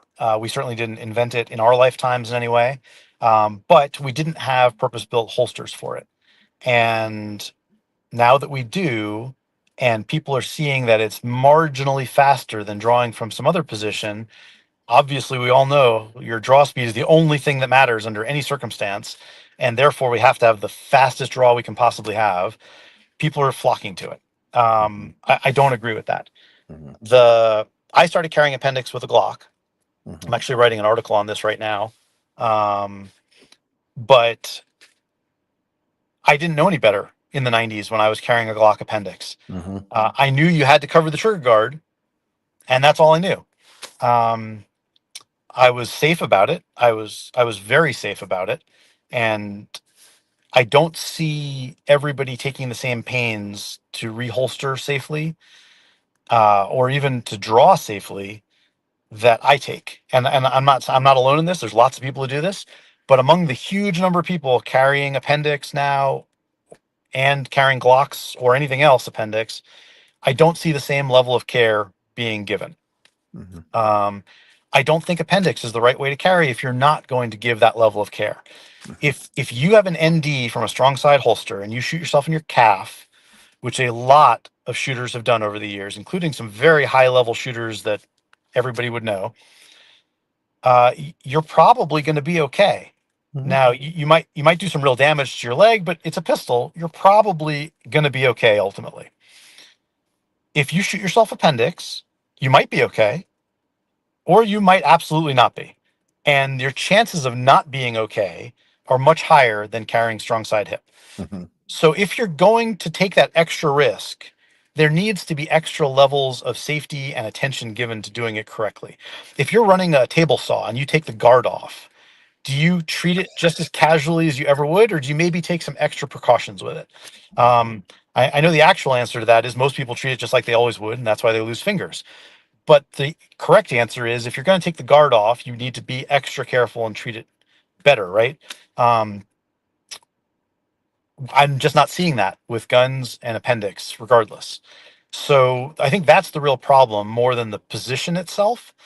But again, just like I don't think striker fired guns are ideal for humans handling them under stress, appendix is not an ideal carry position for humans handling it under stress who are not going to train themselves to a level where that's acceptable. If you're a casual guy, that's probably not the way to do it. Now, I will say, back in the day, NYPD guys were carrying appendix all the time. Not everybody, but a huge number of NYPD guys were carrying appendix in the 70s, 80s, 90s, mostly with revolvers. The margin for error carrying your J frame revolver appendix or your 3-inch K frame revolver appendix, you cannot afford to treat it casually, but it will probably cover the vast majority of mistakes you might make. A gun like a 320 will not. And that's really what it comes down to, I think, when you're talking about appendix and carry. So the day I woke up unemployed from the government, I didn't put my Glock on, I put my HK on Hmm. because I have a choice now and I want a safer gun. I consider myself a pretty high level shooter. I take this stuff pretty seriously. I'm still just human. I still trip and fall sometimes. I stubbed my toe climbing over a fence the other day. Um, we're all just human. And you can get into a situation where that bites you with the wrong gun and the wrong carry method. And I want to mitigate that as much as possible. And I don't believe I'm giving anything up in my shooting carrying an HK double action gun. And the HKs have, maybe the worst factory double action triggers on the market. Mine are a little better because a lot of my HKs come from Ernest Langdon, but he can't make that trigger anything close to what he can make a Beretta trigger because the gun Yeah. doesn't allow it. He does as much as he can. It's just not going to be a Beretta trigger. Beretta triggers are amazing. Hmm. HK triggers are not. But it's still, there's no difference in my shooting ability. I can't shoot it faster, better, whatever with a different gun. So I like the safety it gives me. I prefer that. I think that probably covers the appendix thing. Like, if you get good training and you're really conscientious about following, look, if you're a qualified pilot and you're a good safe pilot, or if you're a really good safe motorcyclist, I mean, Hmm. like expert level motor, that's probably a good indication that appendix is right for you because you understand the idea of safety checklists that you go through and make sure everything's working correctly. You're going to spend the time to learn these things. If you're just going to grab a gun and run out the door in your flip flops and not really pay any attention to it at all, maybe that's not the way to go. You still need a gun. I'm not judging those people who are less attentive or less motivated about it or less disciplined about it. But you need a level of discipline to safely carry appendix that a lot of people don't have. No, I totally agree with you. And I mean, some trainers they won't allow it in their courses. We do, but we take all those guys and I'll take them off to the side. I don't care what your resume says. I'm not interested in reading your CV. Let me see you draw and reholster from the appendix position 10 times in a row safely.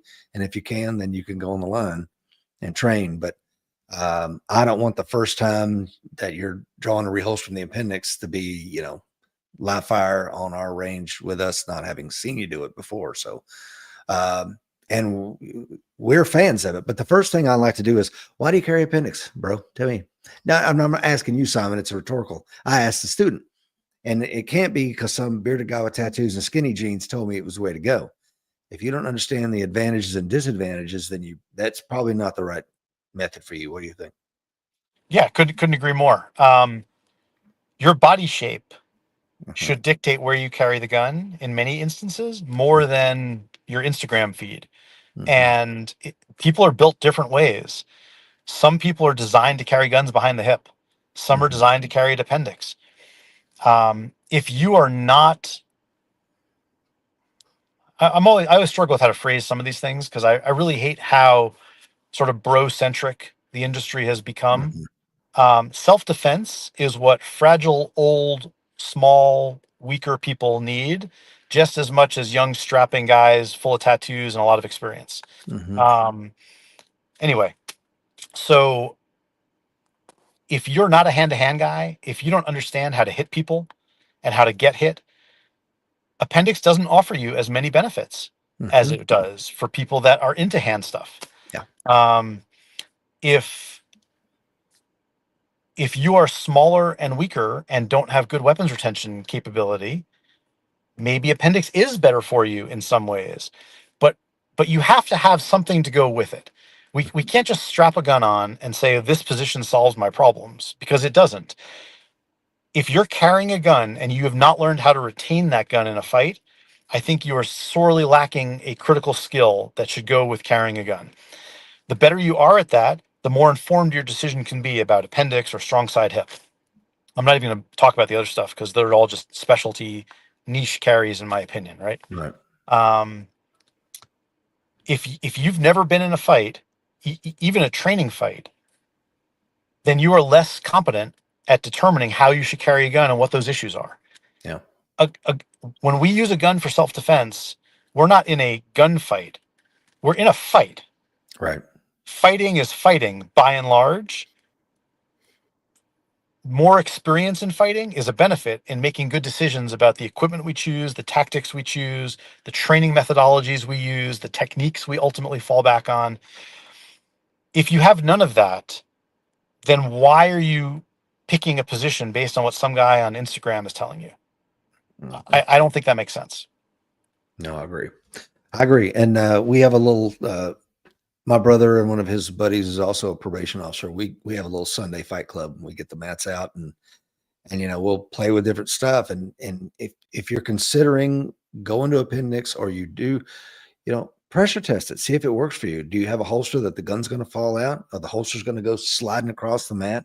You need to know these things before you're in the fight, because I absolutely agree with you. Fighting is fighting. And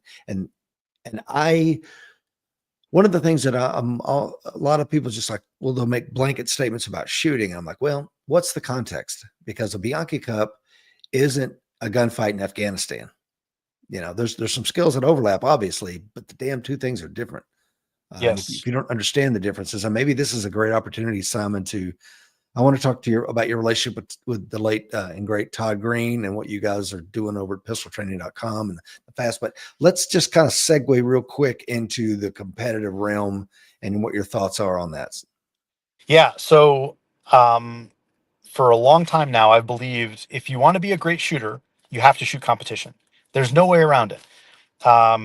Any competition will benefit you. Some benefit you more than others, depending on your interests.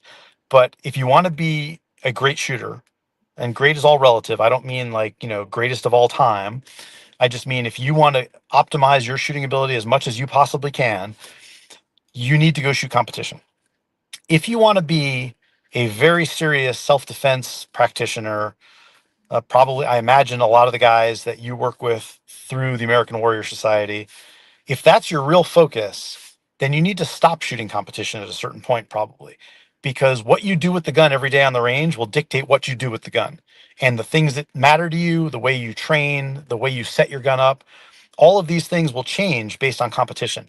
If you shoot too much competition, those things are likely to change in a way that you might not ultimately want if competition is not your main goal. If you can maintain a level head about it and shoot a little bit of competition continuously, there's no problem with that. But at some point, you probably need to look at what you're doing in competition and realize, like, am I optimizing my training and my equipment for that competition, or am I optimizing it for my real world life? Um, I try to walk that line as perfectly as I can.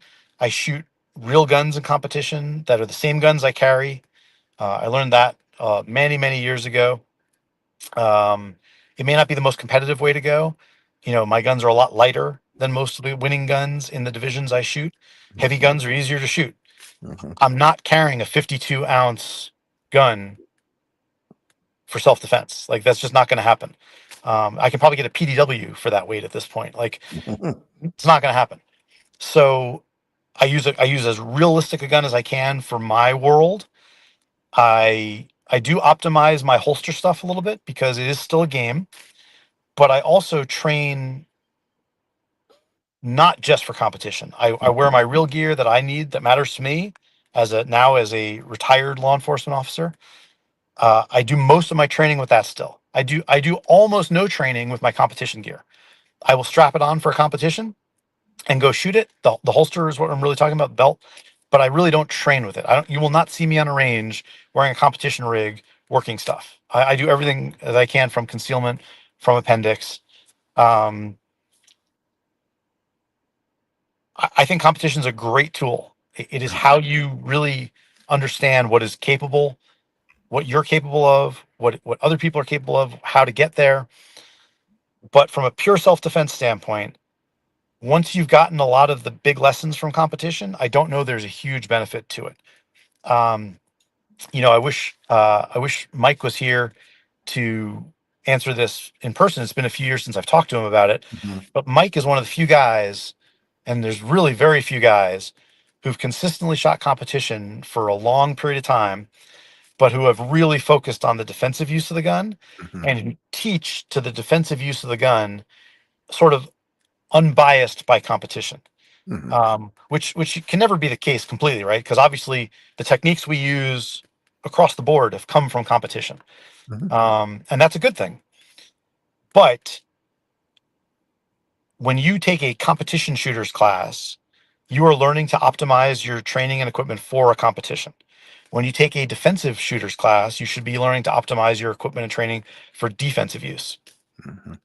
Trying to split those two can be very difficult because no matter what your experience is, none of us have been in as many fights of any kind as we are training sessions on the range. Mhm. And when you're on the range training, I used to train 5 days a week. It's artificial. It is completely artificial, right? There's nothing fighting you. It's paper targets and steel targets. Maybe you get a cool target system every once in a while with a rubber mannequin that bobs around a little bit or something. That's rare. That's not normal. So we're in a very artificial environment to begin with. It's kind of like old school karate training, right? Which is kind of what I grew up on. You Mhm. can sit there and look great, and it helped me. It helped me tremendously, but it's not the same as rolling with an opponent who has a will, who wants to win, who can use full force techniques against you, and you can use full force against them. Shooting is artificial. Training on the range is artificial. The more competition focused it becomes, the more artificial it is. And that's not I really don't want people to think like I'm anti because I do shoot competition. I got a little worn out on it last year, and I've taken a break for a bit now. I will Mhm. probably go back to it fairly soon though, because it really is beneficial. Mhm. So I'm not against it in any way at all, but you have to be able to separate the two in your mind about what lessons learned. It's kind of like we talked about earlier. Lessons learned in Afghanistan can certainly help you with lessons in America, but they don't necessarily apply one for one.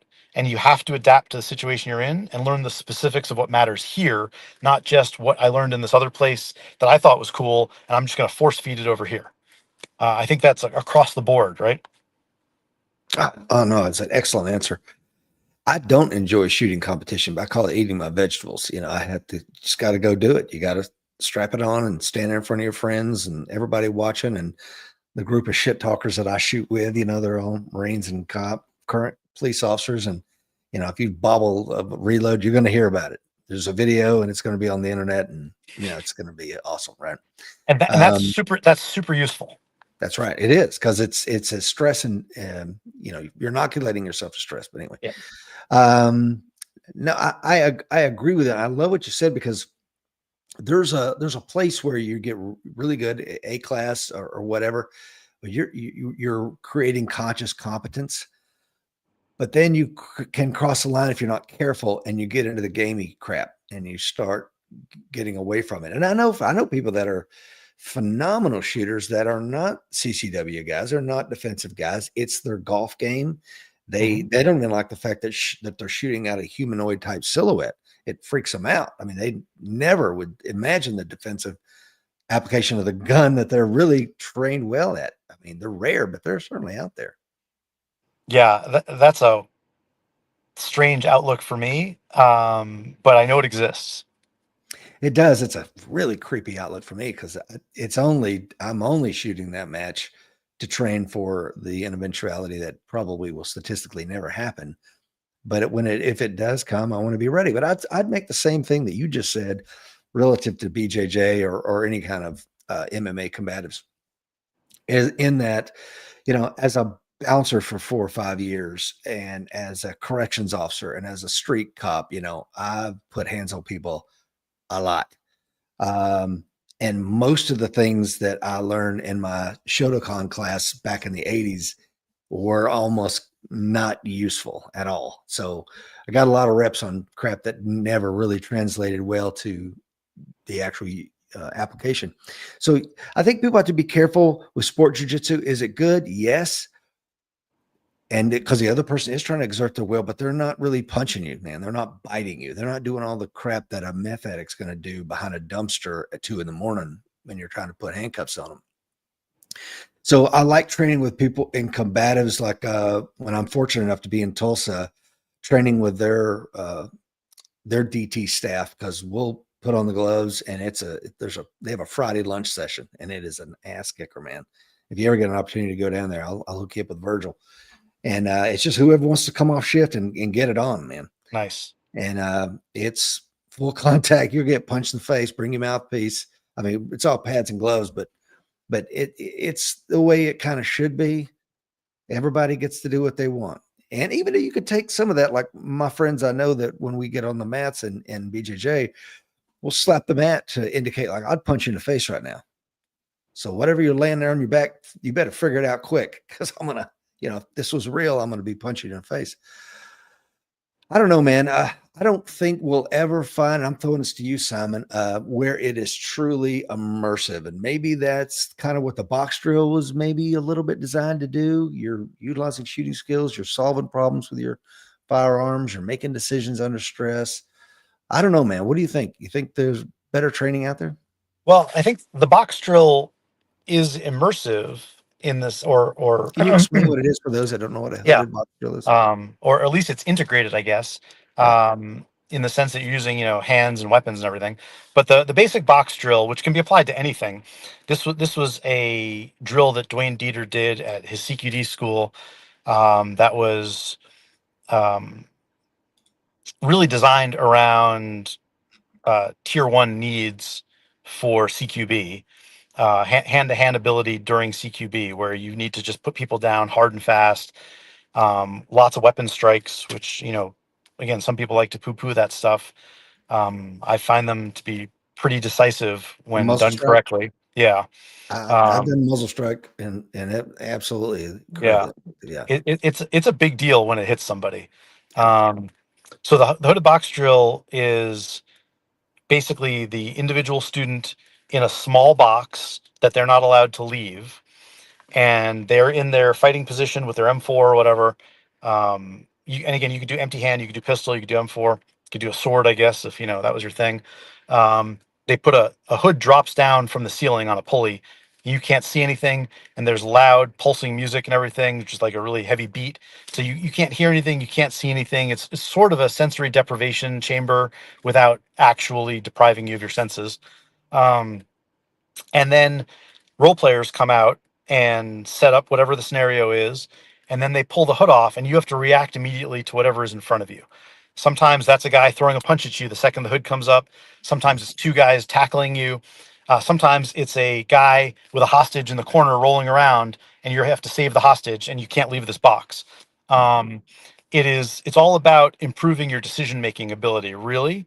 It certainly requires high level physical skills, shooting skills, to handle that stuff. But it's a little bit, and it's funny you mentioned stress inoculation before. I'm a big believer in that. I know today some people don't even believe that that's a thing. um I don't know what to say about that. Maybe the terminology is bad these days, and we're behind the times.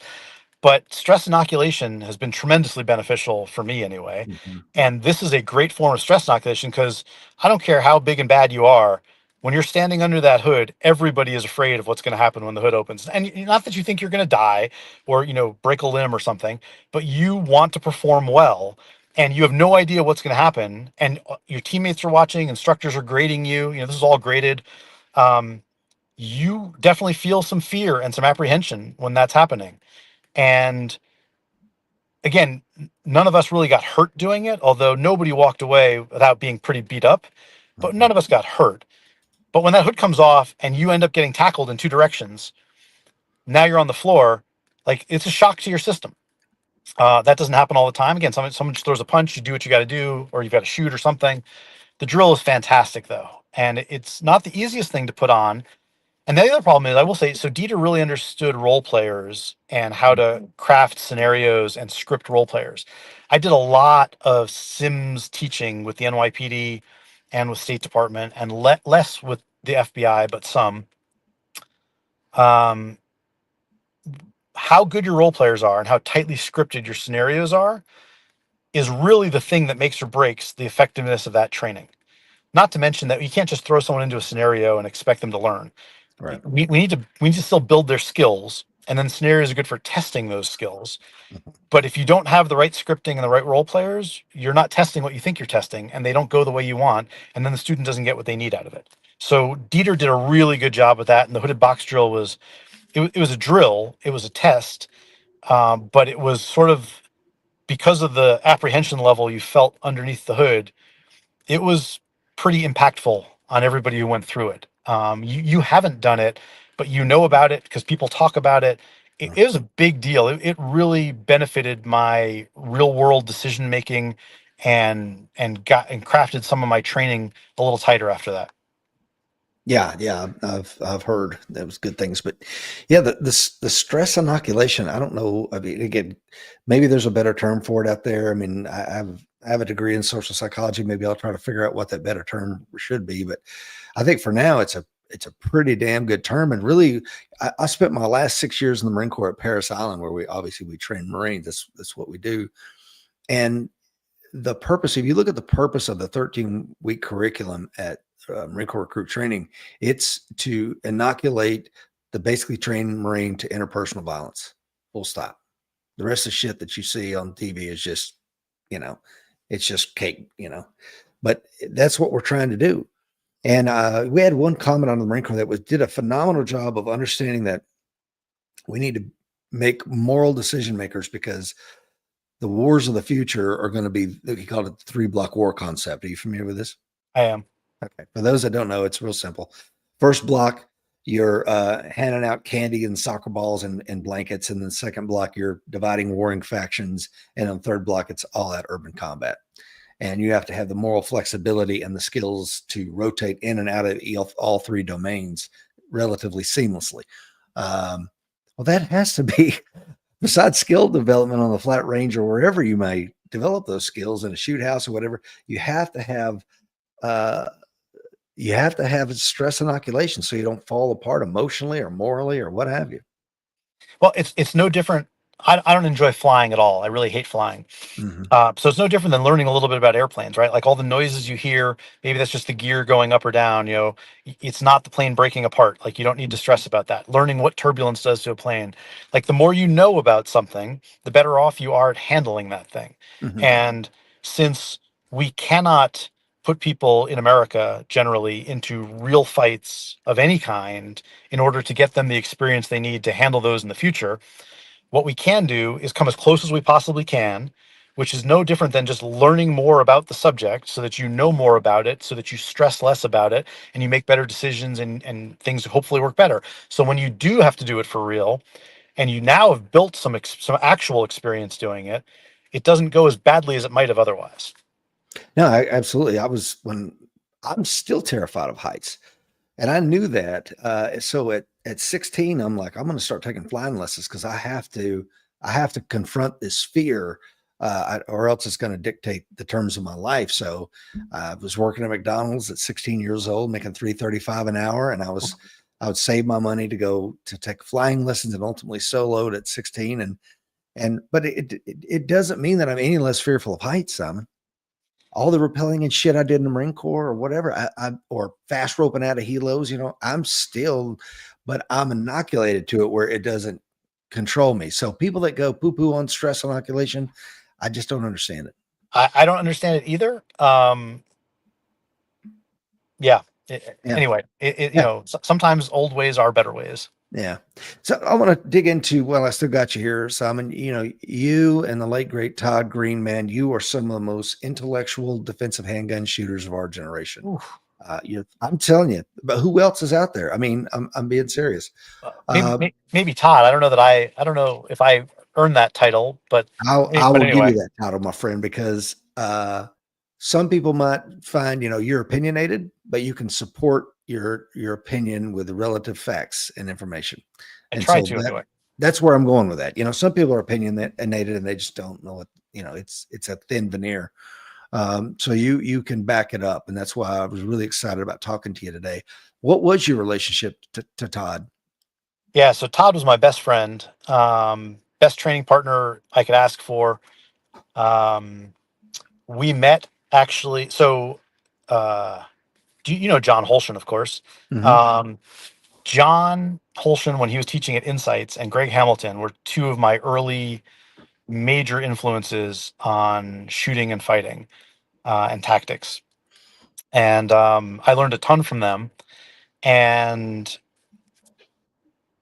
years later, when I was in Virginia for something, I think I was still living in New York at the time, but I was in Virginia for something. John was teaching a class and just having dinner with his students or whatever, and he knew I was in the area and invited me to come out to dinner. I hadn't seen him in a long time, so that was awesome. I went to dinner, and Todd was there, and I met Todd at this dinner, and we basically, just spent the whole evening talking about stuff. And again, maybe I was living in Virginia at the time, but I think I was in New York.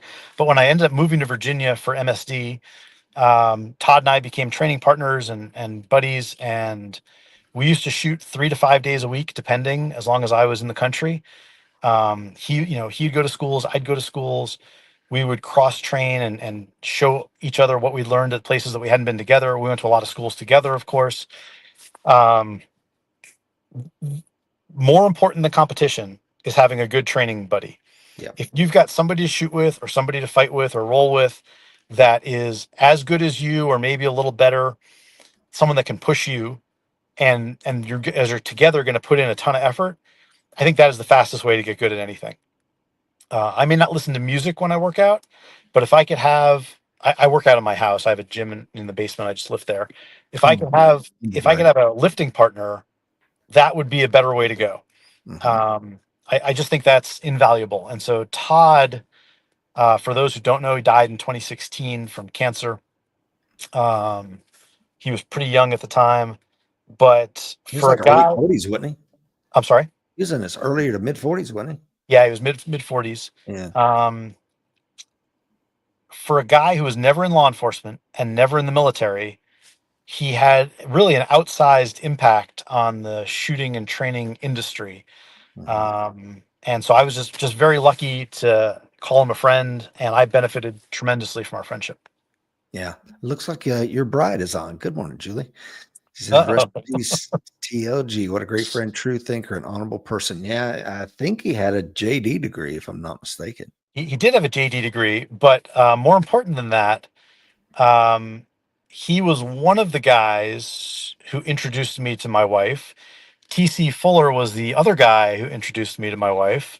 Small world. Um, And when I was a young guy, and this is not a reflection on my wife at all, when I was a young guy and unsure about wanting to get married or what to do at that point, Todd was the one who was like, "Are you crazy? Like you're dating Julie. Of course you have to marry her." Um, and I was not probably in the right frame of mind to get married at that age, and talking it over with a friend like Todd really helped. I think a lot of guys are probably in a similar boat, just where, marriage is not the first thing on your mind necessarily. At least it wasn't for me when I was younger. Mhm. And I'm really glad to have had a friend like Todd who helped me figure that out, sooner than later. Now, speaking of Todd, he developed the fast test, right? I mean, or was Yes. that something y'all did together? No, so I mean, I helped him with it. We never did anything without the other, Okay. really. Mhm. But the fast test was his idea. I helped him with the development of it, with testing it, with trying to figure out if this was what he was really trying to get at. But the idea was his, the test was his, the times ultimately were his. Yeah, absolutely. And yeah, I want to emphasize the fact that, as I understand it, it is a test. It's not a drill to play around with. It should be a test of your skills. You strap it on cold and go for it. Am I right on Well, that? not cold, but Oh. but yes, a test. Yeah, there'd be far fewer coin holders if it was shot cold. Mhm. There might be like two of them or something. I don't know. There's only what, 30 something? Uh, I should know the number offhand, but I want to say we're at number like 25 5 or 6 right now, maybe. Okay. I could pull that up easily enough, I guess. Mhm. Um, so Tell yeah, me it, what it it is is, it is Simon. a I'm sorry, test. I jumped ahead of that. What is the fast test, Yeah, please? sorry. So 7 yards, you have a 3x5 index card and a 8-inch circle. And the idea is you've got 2 rounds in the gun and a reload. So at the beep, you draw, you put 2 rounds into the index card, slide lock reload, 4 rounds into the circle. Um, if you can do that twice under 5 seconds, you earn a fast coin. Uh, if you can do it under 7 seconds, you earn a fast pin. And I would just like to say that I'm sorry, and you have to do it clean if to earn the coin. The Mhm. pin you don't have to shoot clean; you simply have to have the time. But it's definitely harder to get the pin by missing. Um, if you can do a fast under 7 seconds routinely, you have a very respectable level of skill. Mhm. And again, you're not going to win USPSA nationals. I'm not talking about that. But for real world stuff that we're concerned about, you probably don't need to worry about your shooting skill at that point. You probably need to worry about your physical fitness, your fighting ability, what you're eating, how much sleep you're getting. Like your shooting is probably good, unless you Mm. just are driven to do more. Um, so the fast coin at under 5 seconds is really an aspirational goal. It was never meant to be a standard for civilian use or defensive use. It's just, hey, what can we possibly do with a gun? Now, obviously, we can do a lot faster than that, Mhm. but the test was designed around compact double action guns, things like the Mhm. SIG 229, which is what Todd and I were really shooting at the time. Um, those guns are not hard to shoot. They're some of the most shootable guns ever made, in my opinion. But they have shorter sight radiuses. They tend to recoil a little more than their bigger, heavier guns. They Mhm. do have long, heavy triggers, although good, smooth triggers when you break them in. And of course, these were iron sights, not dots. Um, so today, it is a lot easier to shoot a fast run using modern guns with dots and everything else. The dot being the biggest advantage, really. Um, Nonetheless, very few people can pull this off in a class on demand in front of me timing them. And I'm not I'm nobody that should be adding stress to somebody, but I'm the one there, and they're not able to do it in front of me or the class. Yeah. Um, I can't do it all the time. I'm not going to pretend that I can clean a under 5 every time. That's certainly not the case. I fail it more often than I would like to admit. Um, but it is a test. It is not a head and a body, although it looks that way. Mhm. It is a hard to shoot target, small, low probability target, and an easy to shoot target, a large, high probability target. Mhm. And the difference in shooting from drawing to a precise target and a follow up shot, reload, and a larger, easier target, it is a very complete test of shooting skills, especially the shooting skills that are the hardest to get done, which is your first shot off the draw, your first shot off a reload. Um, Changing target sizes, changing the speed you're shooting at those targets, watching someone shoot the fast. The time is real. You don't need to see the time. I can simply watch them. I know what level shooting they're at, because doing those things appropriately each step of the way is what happens when you have sort of got it all together. If you might be really fast, but you can't modulate your speed, you Right. can't change your accuracy for the demands, you can't adjust on the fly maybe. um, it's a good test. It is. Yeah, if you're hovering like I don't know, I think I did it the other day and it wasn't clean. I had one out at like 5:38 and I was just patting myself on the back because as Very, Julie very says, respectable. yeah, as Julie says, there's 26 coin holders, and you can find out more at pistol-training.com. You can actually see Simon run the test. I like it because it's from concealment. It's putting a lot of things together. It's testing your subconscious competence. Um, on demand, which I love that about your course. And we all did it. And of course, I didn't walk away with a pen or a coin. Just to be clear about it. I'm working Next working one. on it. What's Next that? one. Next Next one for one. sure. Oh yeah, I'm working on it, buddy. Hard. Now, don't you have to run that drill twice? Two out of You three do. times have to be. Yeah. You It's have to not one shoot. lucky run, which I Right. like. Yeah, you got to be able to do it twice. um I'm a huge believer in cold performance and cold teaching and testing. But this drill is just not that. It is again, there's some high level USPSA guys can do this in the 3 second range, maybe even incredibly low 3 seconds, or maybe even high twos at this point. I don't know. Mhm. The number of people that could ever accomplish this under 5 seconds cold, though, is, probably in the entire world, probably less than 10 people. Yeah. Um, so it is not meant to be cold, but yeah, that's a separate discussion. Yeah. Well, I tell you what, last question. Now that your days of government service are behind you, my dear friend, where can people find you if they want to train with you, son? Yeah, so I took over Todd's website, pistol-training.com. He set a pretty high standard, and I know I'm not meeting it, but I am trying to keep it going, both for him, for me, for my kids if they want to see it down the road, as well as for the community, because it is very gratifying to hear from people who get on the site and benefit from the drills or an article that Todd wrote or something else that's on there. Um, I have a course schedule on there. I don't teach a lot of classes every year. I'm never intending to teach a lot of classes. Even if I had the demand, I am just not interested in being on the road doing it that much. I want it to be relatively fresh and exciting for me so that I'm putting out a high level product that I'm excited to share with people and not just running people through a mill. I don't want it to be a job. I want it to be an absolute honor and a pleasure to be on the range. So I'm trying to do maybe 8 classes a year. Mhm. I've got a few more scheduled for this year. I've got 3 on the books for next year right now, I think, but I think they're all closed courses. I really enjoy. I have to say, I've been very fortunate to do some courses for law enforcement agencies and firearms instructors and SWAT guys, and I really enjoy doing that. I would like to put a quick plug in for something. Please. Uh, though I have no intention of teaching a lot of classes, I'm not. I'm just not interested in it. I'm also not completely ready to be done with government service, and I don't think that it's useful for a guy at my age to sit around on the couch and do nothing. Um, so teaching the number of classes I teach a year is really not enough to keep me gainfully employed in any kind of a meaningful way. So one of the things I'm offering for law enforcement as a way to still give back to the community, kind of provide a public service, if you will, any place that I'm traveling to, which sometimes I travel for competitions, for family vacations, for my wife's work, um, any place I'm traveling, I am offering a free dry fire training class for law enforcement agencies in the area. It's 2 to 3 hours, depending. It is designed as like a train the trainer course because most Mhm. people don't know how to do this stuff correctly.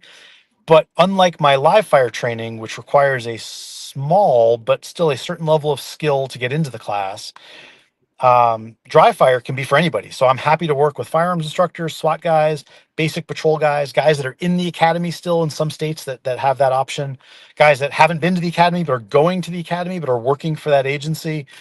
Uh, and you can have as many people on the line as you want because there's no real safety issue the way there is live fire. So I'm doing it's totally free. There's no strings attached. I'm not trying to, get more business for my live fire program or something like that. I just want to be able to improve firearms training in the law enforcement community. I think the public needs it. I think agencies need it. And dry fire training is not cheap training. It's not training light. It is the best way to learn the skills that we're talking about in the fastest, most effective way you can. And part of that is the ease of doing it because we don't have to go to the range. We don't have to have ammo and do all those things. You do need to shoot live ammo to support this in your training going forward. But so much of your training can be dry fire. And I find most people don't know how to do that correctly. And this is not boring, balance a nickel on your front sight and press the trigger and don't disturb the nickel thing or whatever. Like, this is modern training.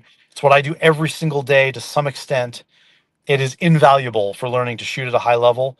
And I think that if agencies were doing this on a more regular basis, we would not see some of the crazy things we see on dash cam and badge cam.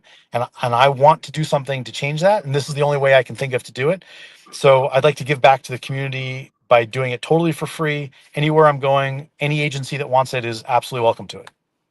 Well, you heard it, guys and gals out there. And I know there's a ton of folks watch this, going to listen to us that are law enforcement. Take advantage of this opportunity. You will not regret it. Pistol-training.com. Simon Golob, thank you for being on today, my brother. Man, thank you for having me. It's been a pleasure. I figured after 30 minutes, you'd be like, okay, Simon, see you later. Thanks for coming. I can't believe it's been 2 hours. I love talking to you, and thanks again for having me out here. Well, just like I told you at the beginning, I knew if we started about rifles and all this stuff, it would be a 4 hour conversation. So that's next time, my friend. All right. Well, we barely even got to pistols this time, but I know. anyway, thank you again. I really appreciate it. All right, guys, be safe out there. Remember, the fight is coming. Be ready. Yes, it is. Take care.